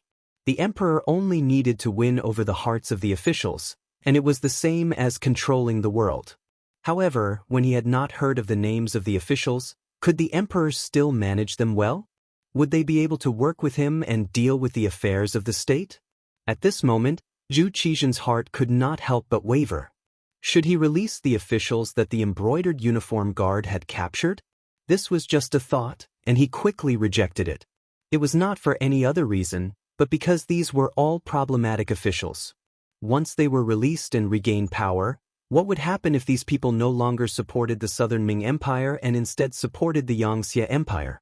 Wouldn't that be the same as helping the enemy? Forget it. I hope that these new officials can quickly grow up. As he comforted himself like this, a eunuch came to report that eunuch Kai Zhong was outside the hall and was requesting an audience. Knowing why Kai Zhong was here, Zhu Qizhen originally did not want to see him. However, considering that he had been performing well and was considered loyal, he did not want to give him too much heart. Thinking about it, it was better not to disappoint the other party. He still had to comfort him and let him reflect on it. If there was a chance, he could use him again. It had to be said that Zhu Qizhen had indeed become the role model of the emperor when it came to the tolerance of eunuchs. Although some emperors also trusted eunuchs, there had never been anyone like Zhu Qizhen who, after suffering a big loss, taking a big tumble, and even dividing the great Ming dynasty into the north and the south, still did not know how to repent. Kai Zhong had grasped Zhu Qizhen's mentality and dared to take the initiative to request an audience. If it were any other eunuch, they would probably hide as far away as they could at this moment. After Kai Zhong received permission, he entered the hall. As soon as he entered the hall, he knelt on the ground with a plop. Following that, his face was covered in tears. First, he stated that after dividing the great Ming dynasty between the north and the south, he had traveled from the northern Ming dynasty to the southern Ming dynasty without hesitation. He had traveled thousands of miles just to seek refuge with the emperor. This was because he believed that the emperor was the sacred lord and definitely could not be compared to the despicable Zhu Qiyu. After coming to Yingtian Prefecture, he also worked conscientiously. When he saw the Southern Ming Empire under Zhu Qizhen's rule, he was overjoyed and so on, and the Southern Ming Empire's strength increased greatly. These were all to show off his achievements and flatter Zhu Qizhen in disguise. This was also a trick that Kai Zhong often used. This trick was indeed effective. Zhu Qizhen sat on the dragon throne with a satisfied expression on his face. This was a person who was conquered by his charisma. This was enough to prove that he was more suitable to be the emperor than Zhu Qiyu. Seeing that Zhu Qizhen's mood had improved, Kai Zhong began to complain tearfully. He said that Qian Sengbao and Mao Mu had joined forces to deal with him and that they could not bear to see others better than them. The reason why he used the power of the Imperial Horse Supervisor was to check and balance the power of the Imperial Horse Supervisor. It was true that the Imperial Horse Guards had arrested too many officials recently, and many of them did not have any problems. It was only because they joined the observation group and saw how powerful Xianxia was that they came back and complained a little. Besides, the observation group was decided by the emperor. How could there be a mistake? It would have been better if Kai Zhong did not mention this. When he mentioned this, Zhu Qizhen's expression changed. Speaking of which, there were 3 things that Zhu Qizhen regretted the most in his life. First, he should not have listened to Wang Zhen's words and personally led the army. This led to the defeat of the Tuma fortress and divided the great Ming Empire into the northern and southern Ming empires. Second, he should not have let Yang Qindong leave. If he had kept Yang Xie by his side and used his ability to help him, all of Yang Xie's achievements would have been his. This point was somewhat taken for granted. If he had kept Yang Qindong, it would be hard to say if he would have been able to put him in an important position or if he would have listened to him. After all, if an official's ability was too strong, the emperor would always be afraid of him. Over time, once the official's achievements were too great, he would be killed. Third, the matter of establishing the observation group. Originally, he wanted to see how the other party was developing so that he could know himself and the enemy. If possible, he wanted to learn from the other party's advanced things.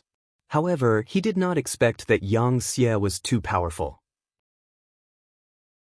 The members of the observation group actually developed a mentality of fear and brought this atmosphere back to the capital. As a result, the expressions of the officials below changed. Before the war had even begun, everyone was already in a state of panic. The theory of failure had become a mainstream. This was why he had no choice but to use the imperial horse guards to suppress this matter. Chapter 1674. Zhu Qizhen wished that no one would mention such a regretful thing, but Kai Zhong took the initiative to mention it. Listening to him, he was the one who sent the observation group. Even if there was a problem, he should be responsible. This could be considered as provoking his anger. Without waiting for Kai Zhong to continue, Zhu Qizhen asked angrily, "What do you mean many officials have no problem? Do you mean they gave you money, so there's no problem?" Kai Zhong, who was talking non-stop, was suddenly interrupted and then asked such a question. For a moment he was stunned and shocked. He didn't expect the emperor to know about this matter. More importantly, the emperor actually made this matter public. Normally, even if the emperor knew about some things, he would not say it publicly. He would only give a limited reminder. This was the scheming of an emperor. If he did not say anything clearly, he would let his subordinates think about it themselves. Often, this would have a greater effect of intimidating people. For a long time, Zhu Qizhen had done this. It indeed had a very good deterrent effect, so that the officials were a little afraid of the emperor. But what did it mean to say it publicly? Was he going to turn hostile? Perhaps it was because Kai Zhong had followed Zhu Qizhen for too long and had always received the emperor's favor that he had begun to forget his own identity. He didn't think about it. He was just a eunuch, and he thought that the emperor would fall out with him. It would only take a few words to punish him. What was so difficult about that? At first, he was stunned. He was a little stunned by Zhu Qizhen's words. After he quickly reacted, his face suddenly changed and he broke out in a cold sweat. He knew that if he didn't make things clear today, not only would the emperor make a decision for him, he was afraid that he wouldn't be able to make a comeback in the future. At that moment, Kai Zhong knelt on the ground with a plop and repeatedly admitted to being guilty. When he raised his head, he said, "Your Majesty, this official was protecting those officials. And Mao Mu also had a part in this matter. The money that those officials sent ended up in his hands, Your Majesty." He had no choice but to accuse Mao Mu. In Kai Zhong's opinion, there weren't many people by the emperor's side now. Mao Mu was very favored now. If he could pull this person in, presumably, even if it was for Mao Mu's face, this matter would be reduced to a small matter.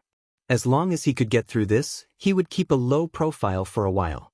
When the time was right, he would rise again. He thought that he found a scapegoat and Zhu Qizhen would let him off. Eunuchs also had to do things. He couldn't arrest everyone. However, Kai Zhong didn't know that Mao Mu had already prepared for that.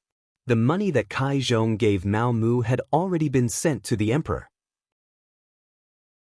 To be honest, Mao Mu didn't lack money, or Yang Qindong didn't lack money at all.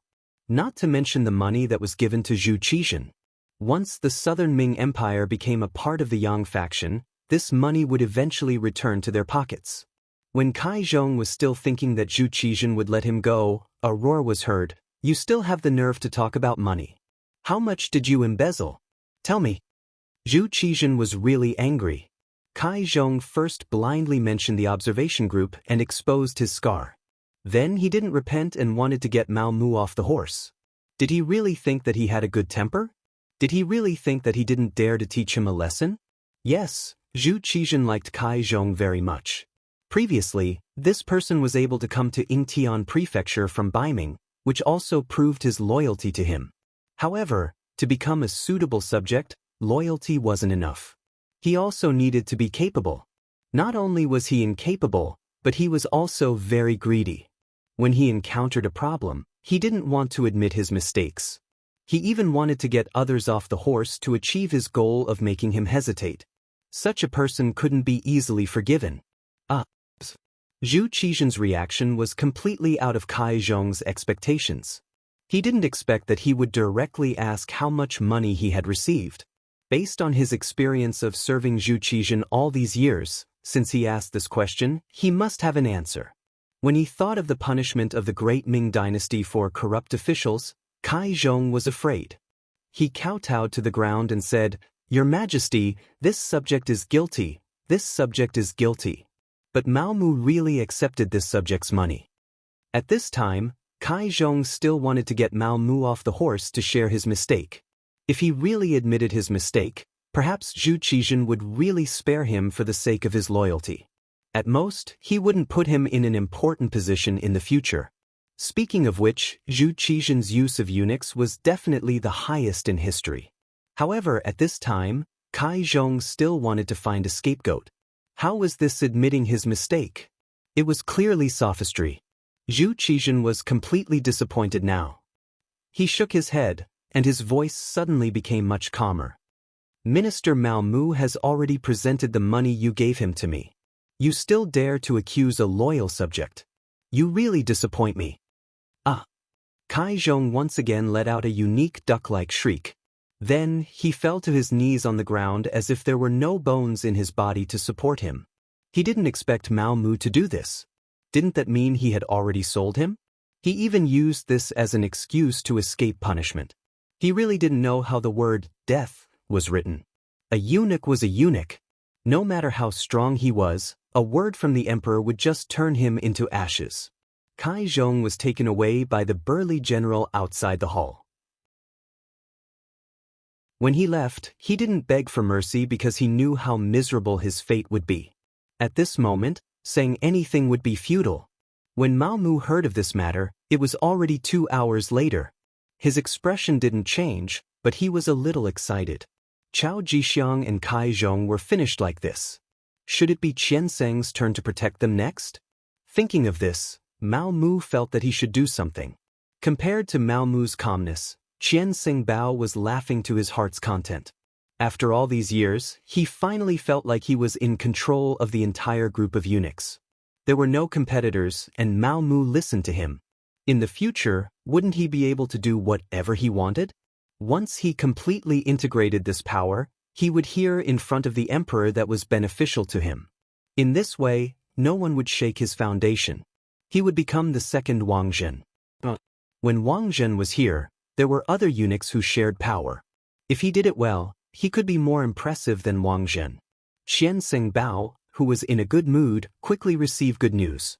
Many officials came to find him, especially some officials from other provinces. After the embroidered uniform guards' target moved from the capital to other provinces, officials near the capital began to be arrested. These people, in order to protect themselves, found Qianxia Bao through the guidance of other officials. After all, Mao Mu didn't accept money. When he met the officials, he always had a cold face, giving people a feeling that he was unapproachable. Kai Zhong was completely taken down, so they had no other choice but to find Qianxia Bao. More and more officials came to see him, and the amount of money they gave him also increased.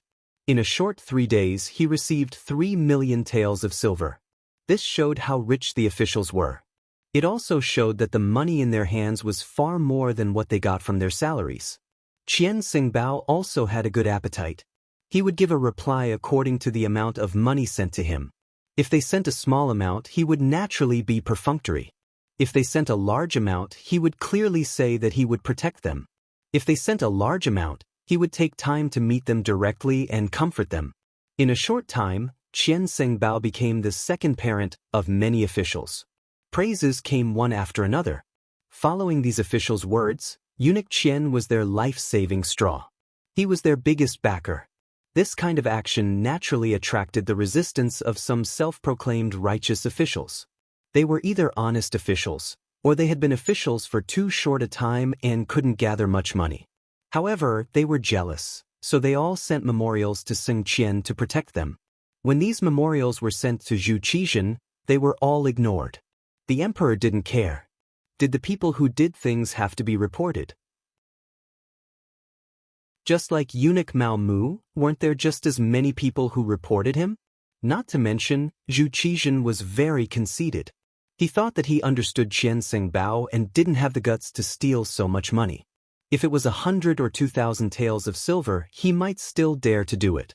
However, it was a few million taels of silver. He didn't have the guts. This was Zhu Qizhen's biggest shortcoming. He always liked to be self-righteous. He always thought that he understood everything. He always thought that he was very good at judging people. Wang Zhen was like this before, Qianxing Bao was like this now, and Mao Mu would also be like this in the future. It was no wonder he lost everything in the end. Mao Mu quietly watched Qianxing Bao's performance from the side. He also did his best to complete the orders given to him by the other party. He didn't touch any of the names sent by the other party, even though he didn't see a single copper coin of the money sent by these officials. The only thing he did was to memorize the names of these officials and send people to investigate how much money those officials sent to Qianxing Bao. He also wanted to know in his heart how much money those officials sent to Qianxing Bao.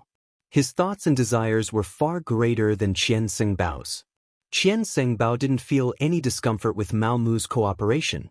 On the contrary, he thought that everything should be done. Just think about it. Even Kai Zhong, such a favored eunuch, was he not also defeated by him? Qianxing Bao arrogantly thought that Kai Zhong's fall was because of him. Besides, wasn't Mao Mu able to become the head of the embroidered uniform guard today with his help? Chapter 1675. Since he could help the other party, he could also pull the other party down. Listening to his orders now was a sign of intelligence. With this kind of arrogance, Qianxing Bao walked further and further down the wrong path. Later, when he sent the name list, he was too lazy to see Mao Mu. Instead, he sent the eunuch beside him to do it. At the same time, he was also preparing to find someone to replace Kai Zhong's position. One day, when the opportunity was right, he was even preparing to find someone to replace Mao Mu's position. No matter how obedient Mao Mu was, it was not as good as someone he personally trained. He felt more at ease doing things. Soon, a eunuch named Song De and Zhang Chen entered Qianxing Bao's sight. These two people were good at talking. Every day, they flattered Qianxing Bao like dogs, saying things that made people feel comfortable. In addition to Qianxing Bao's nephew, Qian Liang, the three of them became Qianxing Bao's right-hand men. Under Qianxing Bao's arrangement, the two eunuchs entered the Imperial Horse Directorate and prepared to use their methods to compete for the position of chief eunuch. Qian Liang found his uncle. He wanted to be the commander of the embroidered uniform guard. Qian Liang was a real man, unlike eunuchs. Naturally, there were not many people who could adapt to his position. In comparison, the rank of commander of the embroidered uniform guard was suitable and had great power. The position was impressive enough. Naturally, it was his first choice. This was not the first time Qian Liang had asked for it. In the past, Qianxing Bao had refused, saying that he needed to train. In fact, he wanted to earn money. According to his discussion with Mao Mu, the position of commander was worth 500,000 taels of silver. This did not include the monthly filial piety. But now, with so many officials giving him gifts, he didn't lack this small amount of money. He immediately agreed to his nephew's request. First, when he was serving Zhu Qizhen, he revealed how capable his nephew was. With the imperial favor and trust, Qian Liang became the commander of the embroidered uniform guard as he wished, a third-rank official. Qian Liang happily took up the position. After he arrived at the embroidered uniform guard, he boasted of being the boss and began to give orders. This immediately attracted the dissatisfaction of Xin Nantang and Wu Ben, who had become the commander of the embroidered uniform guard. This position should have been theirs, but now it was given to an outsider. The grievance they felt was unspeakable, but it didn't mean that they couldn't do anything. For example, It was still possible for them to unite with their brothers and not cooperate with Qian Liang's work. No wonder they were brought up by Mao Mu. Both Shen Nantang and Wu Ben were generous people. They usually took care of their brothers in every possible way. This was because taking down Qian Sengbao was originally one of his goals. Only in this way could he truly control the eunuch group. Only then could he reach the left and right harem and even part of the imperial court's power when Yang Xie launched an attack. In order to achieve this goal, Qian Sengbao must fall. With a goal, he had to do it. Mao Mu had been preparing for this. But at the same time, he was also very clear that after all, he had followed Zhu Qizhen for so many years and was called a companion. It wasn't so easy to take down Qian Sengbao. If he didn't do it well, he would be in trouble if he couldn't take down the other party. Therefore, he needed a bigger opportunity. Just last night, the group that contacted him had already sent the opportunity to him. The next problem was how to implement it. Now that Qian Sengbao asked him to go over, it was the right time to throw out the bait. He got up and walked calmly in the direction of Qingjing Hall. Along the way, Mao Mu had already thought about how to face Qian Sengbao and how to answer when questioned. As expected, in the room where Qian Sengbao was resting, Qian Liang was standing beside him. When Mao Mu walked in, Qian Liang immediately had an arrogant look and didn't even look him in the eye. Mao Mu was like an old monk in meditation. He didn't have any reaction to all this. But when he came in front of Qian Sengbao, he bowed respectfully and looked like he was waiting for the emperor's orders. After all, Mao Mu was now the director of the genie guards and was an acquaintance of the emperor and empress. Qian Sengbao couldn't be too arrogant. So he first squeezed out a smile and then said with a smile, "Eunuch Mao, you're here. Have a seat." "I don't dare. In front of Eunuch Qian, how can I have a place?" Mao Mu replied very low-key. Qian Sengbao was very impressed with Mao Mu's attitude. Mao Mu was the kind of person who was very obedient. Basically, he would do whatever Qian Sengbao asked him to do. Not only that, but he was also very respectful every time they met. If it wasn't for the matter of his nephew, Qian Liang, he wouldn't be able to find any fault with him. It was precisely because Mao Mu had always been too low-key that Qian Sengbao was very unhappy when a problem arose. In his opinion, Mao Mu was clearly looking down on Qian Liang. That was equivalent to looking down on him. He really needed to give Mao Mu a beating. In Qian Sengbao's eyes, Mao Mu could be where he was today because of his recommendation. Otherwise, Mao Mu would only be a chief eunuch in the Empress Palace who didn't have much power. He was used to being complimented and couldn't stand the slightest bit of grievance.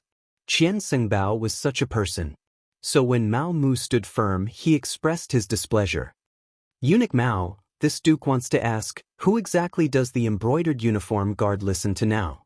Is it still the embroidered uniform guard under the emperor's command? Why is it that the embroidered uniform guard doesn't listen to the words of the emperor's personal commander? As the director of their factory, shouldn't you say something?" He was denouncing Mao Mu. Although he had already expected all of this, Mao Mu still pretended to be in fear and trepidation. His face was full of shock. "How is this possible? Such a thing can't happen, right?" "It won't. Qian Liang, come and talk to Eunuch Mao." Qian Sengbao looked like he didn't want to argue with Mao Mu. At this time, he had already begun to consider whether he should arrange for someone else to manage the genie guards and remove Mao Mu. When it was Qian Liang's turn to speak, he talked endlessly about what happened after he went to the genie guards. He added oil and vinegar. Qian Liang didn't have any other skills, but his eloquence was quite good.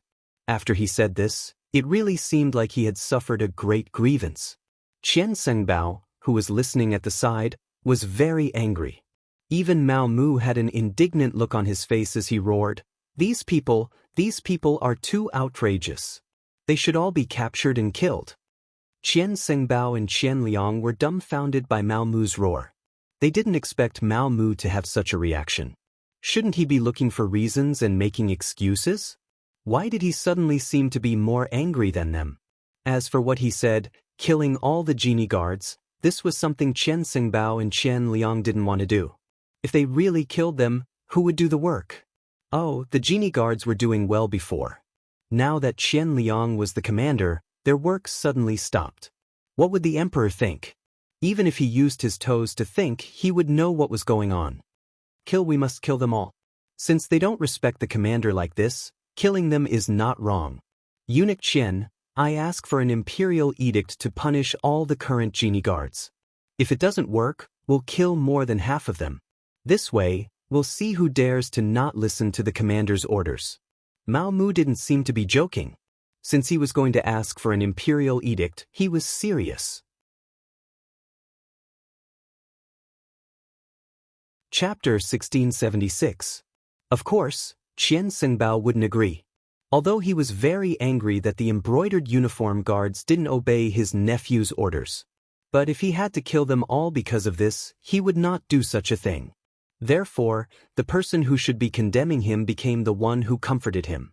Ayaya, Eunuch Mao, calm down, calm down. You can't do things like this. How can you fight and kill for no reason? I was too agitated. It's just that I really don't know about this matter. I've been taking care of the Empress for a while and haven't been to the Brocade Guard's Yamen. If you don't believe me, Commander Qian, think about it carefully. Have you seen me in the past few days? Mao Mu knew that he had the upper hand, so he stopped and asked Qian Liang. Qian Liang thought about it carefully and found that it was true. He immediately replied, "That's right. I haven't seen Eunuch Qian in the embroidered uniform guard these few days." That's right. It's all a misunderstanding. However, it doesn't matter. I'll go to the embroidered uniform guard and gather those brats. I'll give them a good lecture and have Commander Qian give them a good lecture. What do you think, Eunuch Qian? Mao Mu seemed to be speaking in a submissive tone. What could Qian Xingbao say when he had such a proper attitude? He could only nod and say, "Since it's a misunderstanding, I've wronged Eunuch Mao. Then we'll do as you say." Thank you for your understanding, Eunuch Qian. Mao Mu's body straightened at this moment. The atmosphere eased up a lot and the three people all had smiles on their faces. Since the atmosphere eased, there was no need to be so serious. Mao Mu said, "Eunuch Qian, Commander Qian, it's not difficult to deal with these embroidered uniform guards. You can do it from two aspects. The first is to give them money. With benefits, everyone will be willing to follow you." As he spoke, Mao Mu was still observing Qian Xingbao and Qian Liang's reactions. Just as he thought, both of them had a serious look on their faces after listening to him. Obviously, for misers like them, it was more appropriate for others to give them money. Asking them to take out their money and hand it over to their subordinates was even more unbearable than killing them. Mao Mu then continued, "If we don't give them money, then we can only take the second path, which is to display enough ability to intimidate them.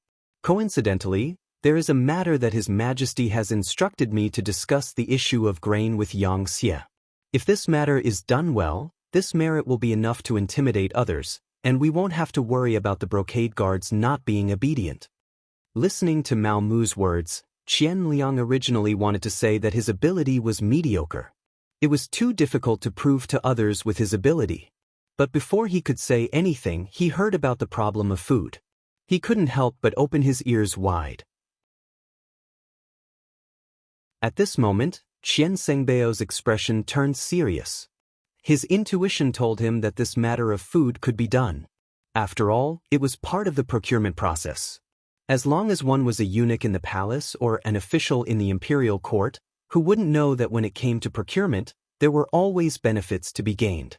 "Eunuch Mao, what exactly is going on? Tell me about it." Qian Xingbao took this to heart. When he asked about Mao Mu, his attitude became much more amiable. Mao Mu, who had been waiting for this sentence, explained the task that His Majesty had instructed him to do in detail. It turned out that ever since Xianxia was assassinated in the capital and the imperial edict in Chao Jixiang's hands, although Xianxia didn't declare war on the southern Ming Empire, he had been preparing for it.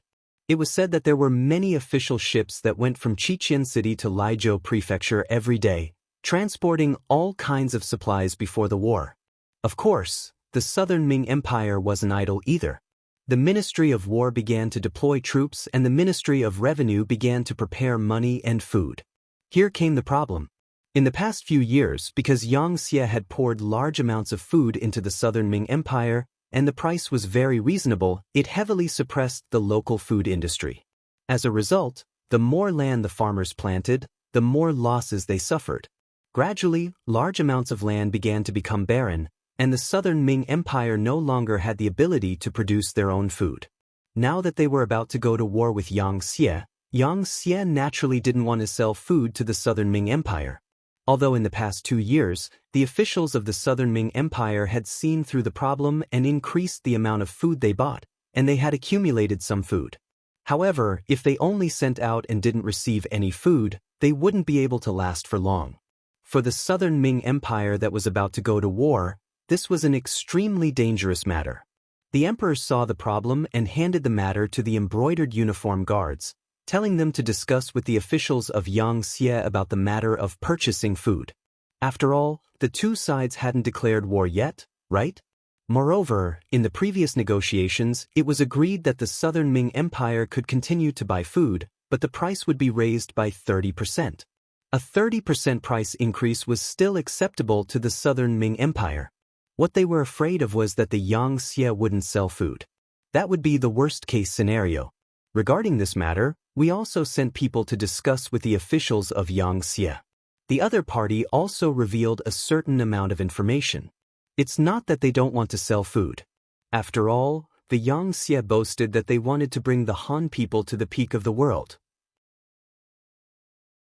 The southern Ming Empire is full of Han people, and they can't just watch the people starve to death.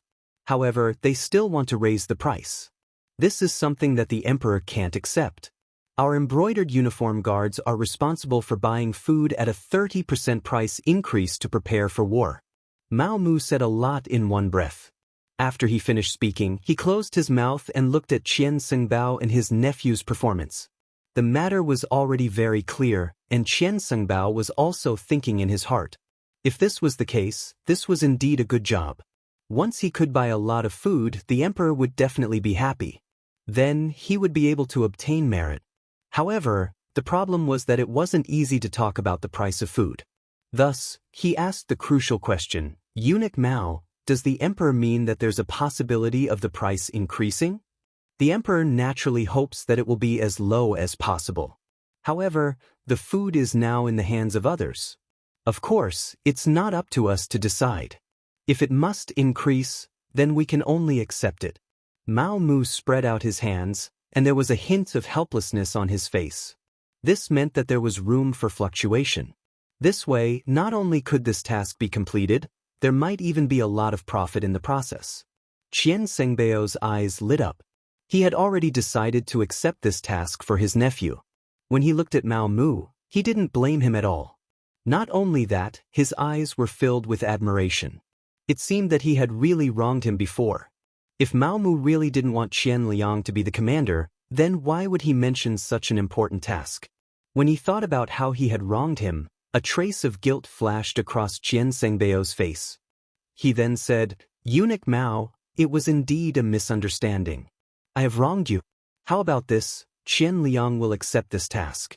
When you return, please hand over the relevant matters. What do you think? Everything will be done according to Eunuch Qian's wishes. Mao Mu pretended to hesitate for a moment, then agreed. As for whether the other party would gain merit because of this, sorry, this was originally a trap. Qian Liang was willing to fall into it, so he couldn't blame others. Mao Mu was politely sent away. Qian Sengbao and his nephew, Qian Liang, went into a secret meeting. Because of the big trouble, Qian Sengbao even called the eunuch, Songda, to help Qian Liang. After that, he repeatedly reminded Songda that the matter must be done well so that he could show his face in front of the emperor.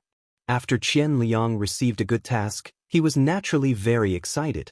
Soon, he brought Songda out of the palace and went straight to Yang Xie's office in the capital.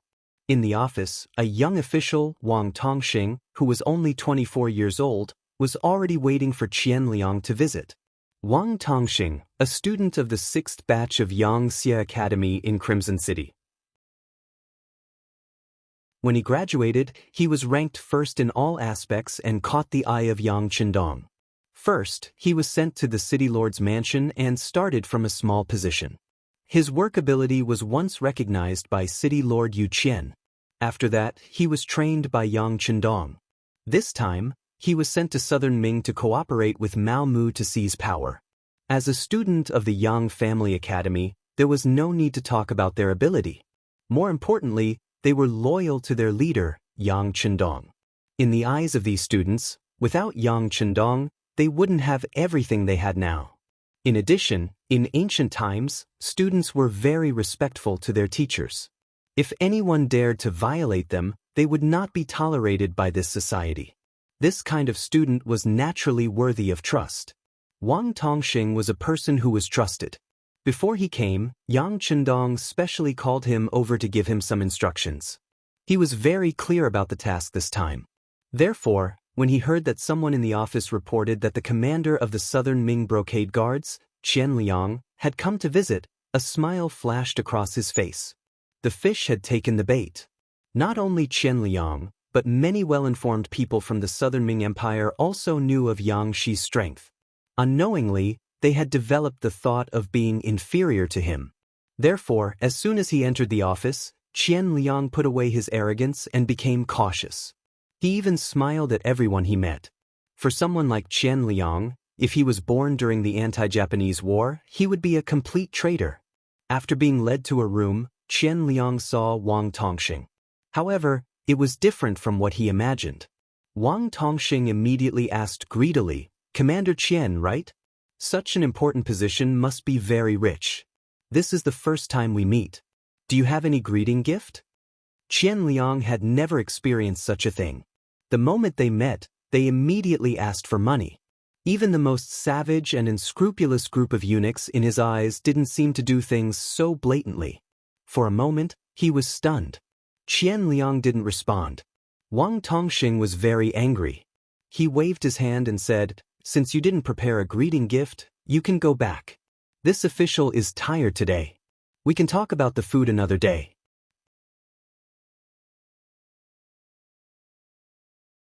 Chapter 1677. I don't want it. Seeing that Wang Tongxing was angry, Qian Liang immediately reacted. He stretched out his hand and said to Song De, "Quick, do you have anything good on you? Take it out quickly." Song De's face was bitter, but he did not dare to offend Qian Liang. He could only take out a small pendant from his waist. When he was serving Zhu Qizhen, the emperor was in a good mood and gave it to him. He treated it as a family heirloom. When the small pendant was taken out, it was snatched away by Qian Liang. He then presented it to Wang Tongxing with a flattering expression. "Sir, do you like it? This is a pendant given to eunuchs by the emperor. It's all good stuff." "And not bad, not bad." Wang Tongxing took the pendant and looked at it. It was indeed a good piece of jade. Wang Tongxing nodded with satisfaction. He then smiled and introduced himself to Qian Liang. He said that he was the person in charge of negotiating the grain price with the Southern Ming Empire. Since the person in charge was in front of him, Qian Liang felt relieved. Both sides sat together and began to discuss. Things weren't as complicated as Qian Liang thought. The Yang faction didn't have any intention of not selling grain to the Southern Ming Empire. According to Wang Tongxing's introduction, the Yang faction was now vigorously reclaiming wastelands and developing agriculture. Now, they had so much grain that they couldn't finish it. Although they had built many granaries, they still couldn't store the grain. If this continued for a long time, there was a possibility that the grain would rot. This was also why the two sides were discussing the issue of grain sales when they were about to go to war. Hearing this, Qian Liang's eyes lit up. He felt that he had met a wooden club. This kind of confidential matter should not be easily announced. Now that the other party had told him everything, wasn't that the same as revealing the bottom line in advance? Wang Tongxing did not seem to have this awareness. He continued, "Of course, we can sell the grain to you. The key is the problem of price. Sai, to be honest, as a Xianxia official, it is hard. You don't know. Although we seem to be treated well, there are too many people relying on me. I pity my wife and 6 concubines. How am I going to feed them?" As they chatted, Wang Tongxing began to talk about his own difficulties. Qian Liang was stunned when he heard this. He didn't understand. How many concubines you have and how many people you need to feed is none of my business. Is there any meaning in telling me these things? On the other hand, Songde, who came along with Qianliang, was a smart person. He saw something and immediately pulled Qianliang, who was still in a daze, and then whispered something. Wang Tongsheng saw these small actions, but he didn't stop them. Instead, he picked up his teacup and drank his tea as if he didn't see them. After Songde bit Qianliang's ear for a while, he quickly revealed a look of realization. He nodded, and when he looked at Wang Tongsheng, he asked in a probing tone, "Lord Wang, I understand what you mean. You can rest assured that once this matter is settled, you will be rewarded handsomely. But how much do you think is suitable for this price?" Lord Qian is a smart man. Since that's the case, the price is easy to negotiate. You can set any price, but it can't be lower than the original price. It can't be more than 30% of the original price. Of course, the higher the price, the more manipulative it will be, and the more benefits we will receive. When he heard that it was only 30% of the original price, Qianliang was naturally overjoyed. He opened his mouth and wanted to agree, but when he heard that the higher the price, the more benefits he would receive, he immediately shut his mouth and his mind began to wander. At the end of the day, there was nothing more practical than money. Money was the only thing that could be relied on and could save a life at a critical moment. As long as he had a large amount of money, so what if he didn't want to be a commander? He could be a rich man and enjoy life, couldn't he? The temptation of the silver made Qianliang's eyes light up, but he still carefully asked, "Lord Wang, if that's the case, what if we double the original price of the unit price? But how much can we gain from this?" It wasn't a 30% increase, but a 100% increase. This way, there would be a lot of manipulation in the middle. Of course, the Southern Ming Empire would have to pay a great price for this. But who cares? The Southern Ming Empire belonged to the imperial court, the Zhu clan, and Zhu Qizhen. It didn't belong to the three of them, so why would they care so much? Double the original price. This price is not bad. Wang Tongsheng was very satisfied when he heard this. After thinking for a while, he said, "Then this official will report to Xianxia that the price has been increased by 50%. This way, this official will be able to account for it. This way, there will be 50% of the profits, enough for us to split, hee. Very good, very good." Qianliang laughed heartily when he heard that there would be at least 25% of the profits. Neither side had expected the matter to progress so smoothly. However, they were both greedy people. What they cared about was getting the money in the bag. In order to get the silver as soon as possible without any accidents, Qianliang stood and said, "In that case, I will report this matter to the court. I think there will be news soon." "Good, then I'll have to trouble Lord Qian. This official will wait here for your good news." Wang Tongsheng also stood up with a satisfied smile on his face. When he saw that Qianliang and Songde were about to leave, he didn't forget to add, "Next time, don't forget to bring a greeting gift." This caused Qianliang and Songde to stagger and almost fall to the ground. At almost the same time, a word appeared in their minds, corrupt official. Because of this, the two of them trusted Wang Tongsheng even more. Because only such a corrupt official would do something that harmed the Xianxia, such as selling Xianxia's grain to the Southern Ming Empire at a low price. This gave them the opportunity to earn a large sum of money from the difference in price. Qianliang and Songde left. They didn't know that when they walked out of Xianxia's office, the greedy Wang Tongsheng behind them had already returned to his original appearance. His expression was calm and his eyes were spirited. He didn't look like a greedy official at all. The two of them quickly returned to the imperial palace and saw Qian Sengbao and eunuch Zhang Chen, who was serving him. Seeing that there were no outsiders, the two of them gave a detailed report of their meeting. They reported that Wang Tongsheng had asked for a greeting gift the moment they met and reminded them to bring a greeting gift the next time they met. When Qian Sengbao heard this, he couldn't help but laugh. This Bugnam of Gojoziana, he's good at fighting and is also an excellent commander. However, when it comes to managing officials, he really isn't that good. However, this is also good. Otherwise, how can we earn money from this? Seeing that Qian Sengbao seemed to have agreed, Qian Liang went forward and said, "Uncle, this matter can be done. However, isn't doubling the original price a bit too much?" "Not much, not much." Qian Sengbao shook his head and said, "You don't understand the emperor's heart. What the emperor wants is to be able to buy grain and have enough war reserves. Besides, buying grain isn't a long-term plan. Didn't you see that the imperial court has already started preparing for spring? In the future, our land will also be able to grow grain and we won't need to buy from Xianxia. Therefore, we have to seize the opportunity in front of us to make a fortune. Otherwise, we don't know when we will have such an opportunity." Qian Sengbao was Zhu Qizhen's chief eunuch, so he naturally knew more. He also understood Zhu Qizhen's thoughts better than others. When Qian Sengbao said this, Qian Liang's eyes lit up as he said, "Uncle, since this is the case, then nephew should write a report?" "Yes, immediately write a report. Remember, you have to write down how you tried to persuade Xia's officials. This is a good opportunity for you to make a name for yourself," Qian Sengbao instructed. Qian Liang nodded continuously, "Uncle, don't worry. Nephew knows what to do. Oh right, of the 25% profit, 15% is to be filial to uncle. All these years, uncle has taken care of nephew so much. Nephew is very grateful." Seeing Qian Liang being so tactful, Qian Sengbao laughed in satisfaction. Then he patted Qian Liang's shoulder and said, "Well said, well said. Actually, uncle is old and won't live for long.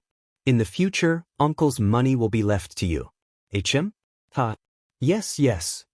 This scene of uncle and nephew being harmonious was seen by Songde and Zhangchen. The two of them were envious. Why didn't they have such a good uncle? Qian Liang was a man of action. He quickly finished writing the report and even found a literate eunuch to polish it.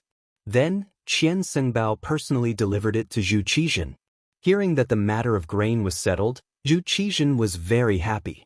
When he received the report, he sighed and said, "My wife is my beloved official. My wife's nephew is also not bad. Truly a family of two." Receiving such praise, Qian Sengbao was very excited. However, his eyebrows didn't move at all. Instead, he said seriously, "Everything this subject has is given to me by the emperor. It is my duty to work for the emperor. I don't dare to be greedy." Good. Seeing Qian Sengbao's neither arrogant nor impatient appearance, Zhu Qizhen was even happier. He opened the report and read it. Then, his expression became more serious. He said with displeasure, "Why is the price so expensive? Our financial pressure is too great." Knowing that Zhu Qizhen would say this, Qian Sengbao quickly explained, "Your Majesty, there is nothing we can do about it. After all, we are going to war with the Xianxia. As two people who are going to be enemies, it is already very difficult for them to sell grain to us. This is also because Qian Liang used the reason that the Han people of the southern Ming dynasty don't have any grain to eat. If we use this as military grain, I'm afraid that the other side won't sell it to us even if we give them mountains of gold and silver."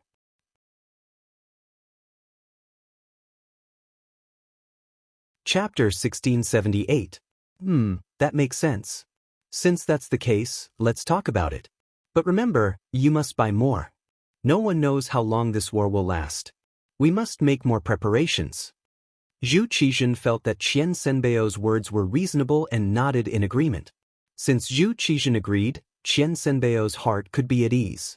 After leaving Qingjing Hall, he called Qian Liang and Songde and told them to immediately go to Xia's office to settle the matter, so as to avoid any problems or the other party increasing the price. Then he took out a jade ruby that the emperor had bestowed to him and said, "This is a meeting gift for Sir Wang. You must handle this matter well." "Uncle, please rest assured." "Please rest assured, Qian Gonggang." Qian Liang and Songde agreed with a smile.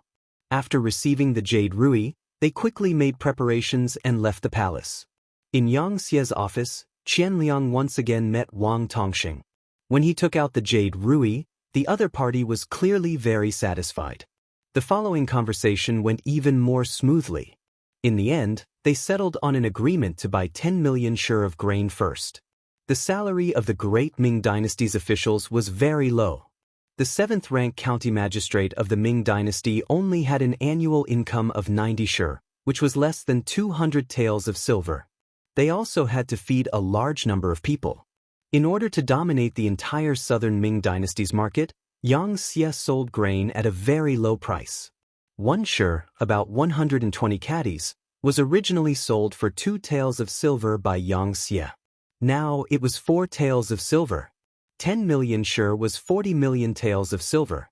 The actual payment to Xianxia was only 30 million taels of silver. The uncle and nephew of the Qian family earned 5 million taels of silver. After the agreement was settled, Xia's office began to transport the grain. Qian Liang said that the next time they met, he would bring money and make preparations to receive the grain. Both sides happily parted, but Wang Tongxing still didn't forget to say that the next time they came, they had to bring a meeting gift. This made Qian Liang extremely angry. After this transaction, the other party could earn 5 million taels of silver. Wasn't that enough? They even wanted a meeting gift.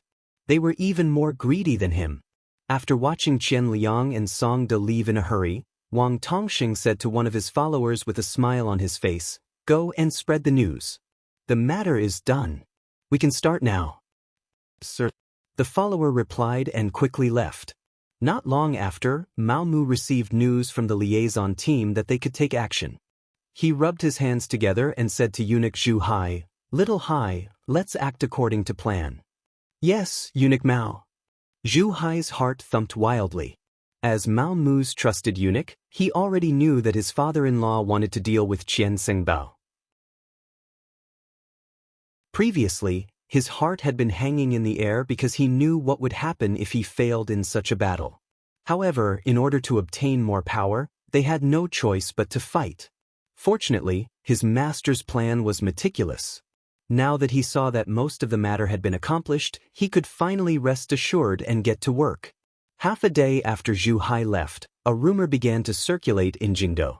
If an official wanted to protect himself, it was useless to find a monk to protect him. Mao Mu of the Brocade Guard was the one who had the final say. As soon as the news came out, many officials became nervous. They had just sent a large sum of silver to Monk Qian not long ago. Now that he said it was useless, they had to get the money back and transfer it to Mao Mu. But after all, it was just a rumor and had not been confirmed. Everyone wanted to continue observing and not be confused by this news without a source. What happened next did not need them to linger around. The Brocade Guard suddenly came to the manor of the Ministry of Justice's censor, He Xingqiao, and took him away. He Xingqiao's sudden arrest made everyone's hair stand on end. A few days ago, when everyone was drinking together, He Xingqiao, who had drunk a little too much, said that he had sent 50,000 taels of silver to Monk Qian. However, he had now been taken away by the Brocade Guard. Did this not prove that the rumor was true? No one wanted to be the next person to be taken away. After a discussion, the officials chose a few representatives to enter the palace to see Monk Qian. "Since your words no longer have any effect on the Brocade Guard, you should return the silver we sent and we will send it to eunuch Mao Mu.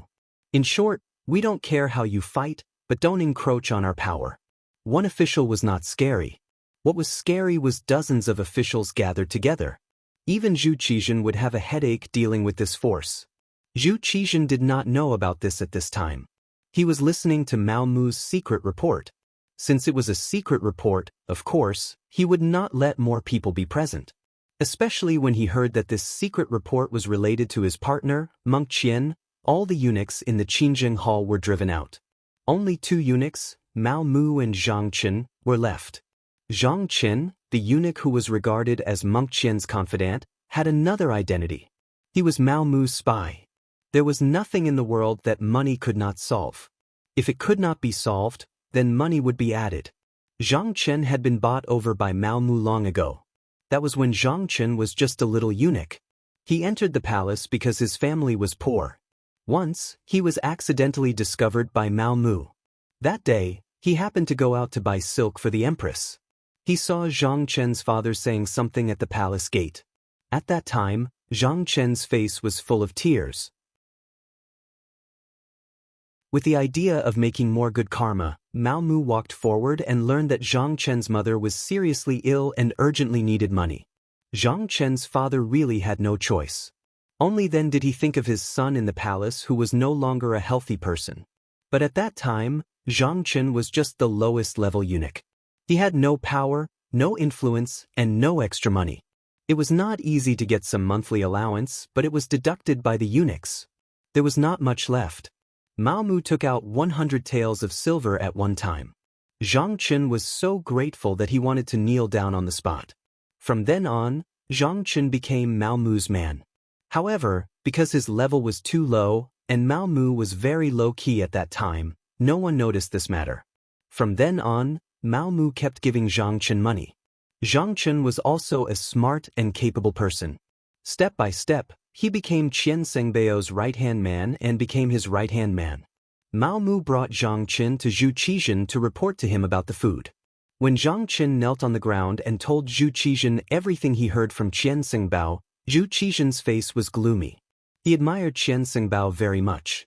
He felt that Qian Sengbao's words and actions were in line with his temperament.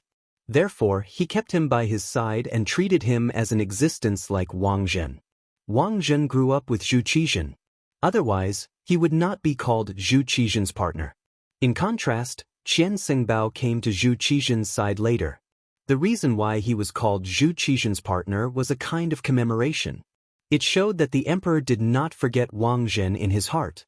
In fact, they were not at the same level at all. If Wang Zhen did something out of line, Zhu Qizhen would at most punish him verbally. After that, he would still be in an important position. But if it was Qian Sengbao, then it would be different. This was someone who could be replaced. After all, he was here to replace Wang Zhen. When he heard that Qian Sengbao, his most trusted eunuch, actually extended his hand into the food business and caused the Southern Ming Empire to lose 10 million taels of silver in one go, Zhu Qizhen had already sentenced him to death in his heart. Zhu Qizhen could tolerate Qian Sengbao's small mistakes, such as accepting bribes from some officials. But when it came to major issues, he absolutely could not tolerate it. Beloved Minister Mao, is this true? Zhu Qizhen still maintained a trace of calmness in his mind. He knew that he could not only listen to one side of the story. It is true. Reporting to your Majesty, after this subject found out about this matter, this subject has already done an investigation and sent people to question that official from the Yang family. This is the other party's testimony. As Mao Mu spoke, he handed over another memorial, which recorded Wang Tongxing's testimony. The Southern Ming Empire's officials naturally could not do anything to Yang Xie's officials. However, Mao Mu was different. He was originally Yang Chendong's person. Wang Tongxing's mission was to cooperate with him. This time, he would naturally betray Qian Liang and the others. Zhu Qizhen reached out and took the memorial. After reading it, he was burning with anger. He sternly said, "Someone come, bring Qian Sengbao over to Zhen." As soon as the decree was issued, a small eunuch came over and knelt on the ground, trembling as he said, "Your Majesty, there are many officials outside. They are all looking for Qian Fengbao. They said that Qian Fengbao accepted the money but did not do anything. They are clamoring for a refund." What happened? Zhu Qizhen was stunned when he heard this. His gaze naturally fell on Mao Mu, who was standing there with a calm expression. "Reporting to your Majesty, something must have happened because Qian Fengbao accepted the money from those officials. Your Majesty, Qian Fengbao had already informed this subject before. However, the problem is that Qian Fengbao wanted to protect too many people. Many of them are problematic officials. They said very negative things in private. They said that our Southern Ming Empire is not a match for Yang Xie. If we must go to war, it would be like smashing an egg against a rock. There were also some who persuaded our Southern Ming Empire to submit to Yang Xie. It is absolutely impossible to not capture such people. Otherwise, there will be a big problem. Qian Fengbao still wanted to protect them. This subject was also in a difficult position. However, considering the imperial court and our Southern Ming Empire, this subject still sent people to capture them. There was no need to say anything more. Zhu Qizhen had already figured out the whole story. He really did not expect that Qian Fengbao, who had always seemed very loyal, would become like this. He actually wanted to affect the Southern Ming Empire's plan with his own strength. He even won over so many officials. The most important thing was that the other party came knocking on his door. It was truly a display of incompetence and greed. There was no need to use such a person anymore. There was also no need to leave any face.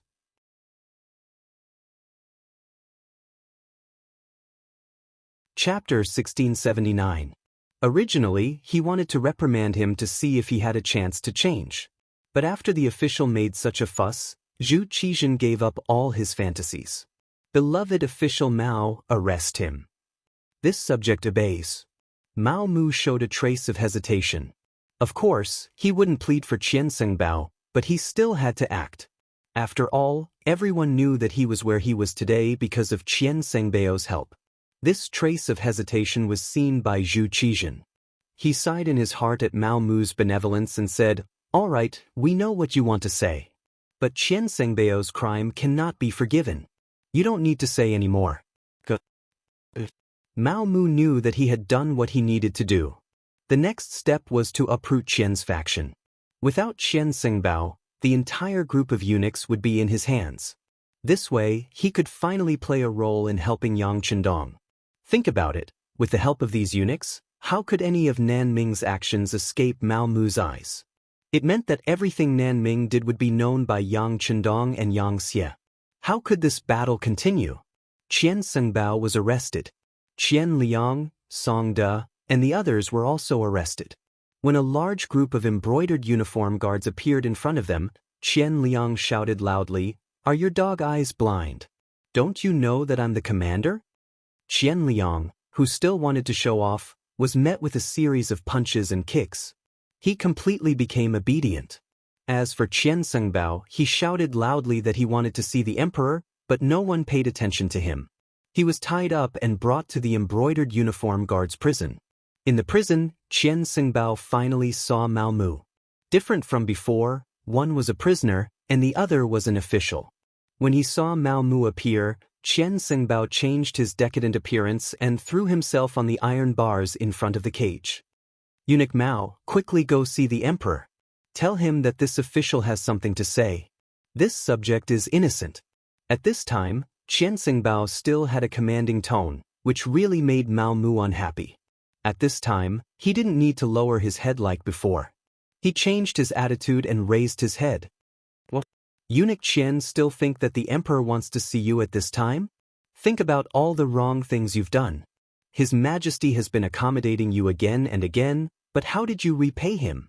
You embezzled 5 million taels of grain, you really have a big heart." After a round of sarcasm, Qian Sengbao, he roared, I know, it was all you, it was you, to me. You were the one who instigated me to take on this matter." "Good." Looking at Qian Sengbao, who finally understood everything, Mao Mu only shook his head. A defeated general was no longer worth him wasting any effort on this person. She reached into her bosom and took out a piece of white silk and threw it into the prison. "The emperor said that since you have served him for so many years, he will give eunuch Qian a dignified death. Kill yourself." Finishing, Mao Mu turned and left. Ignoring Qian Sengbao's angry shouts and pleas, he headed in the other direction of the prison. Wang Zue, Qin Sun, and the other court officials were locked up there. After these officials were captured and sent to the discipline prison, they really didn't suffer much. They were arranged to be in a clean single room. Every day they were fed well.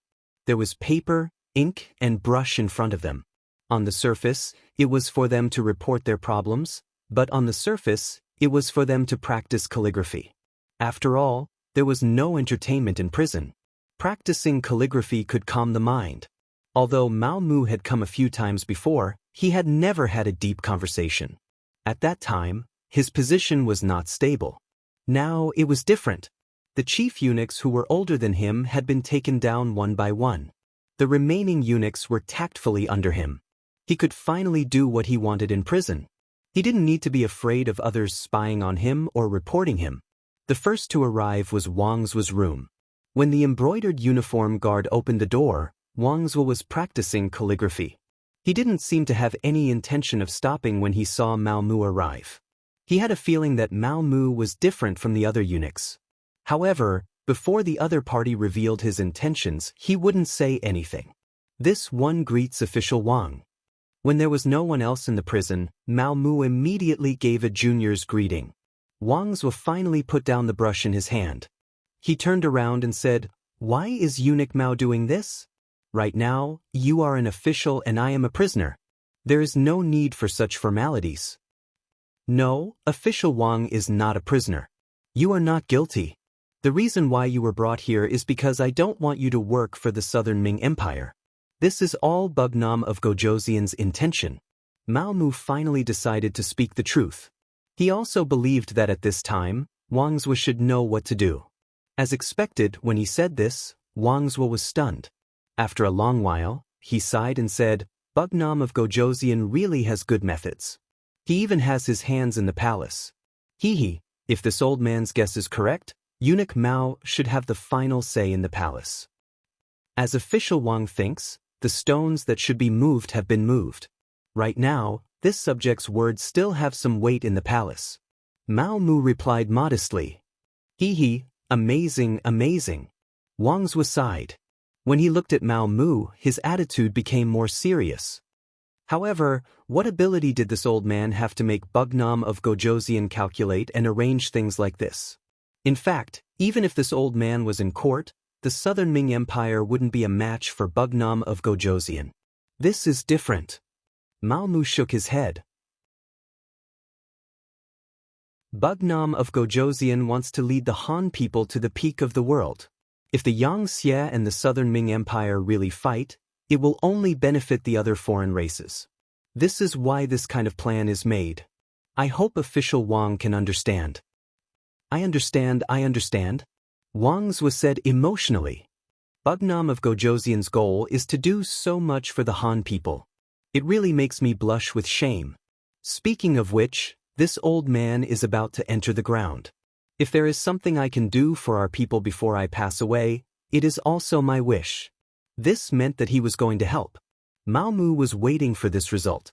He immediately said happily, "If Bugnam of Gojoseon knows of official Wang's choice, he will definitely be very gratified and grateful." This old man doesn't dare to accept this.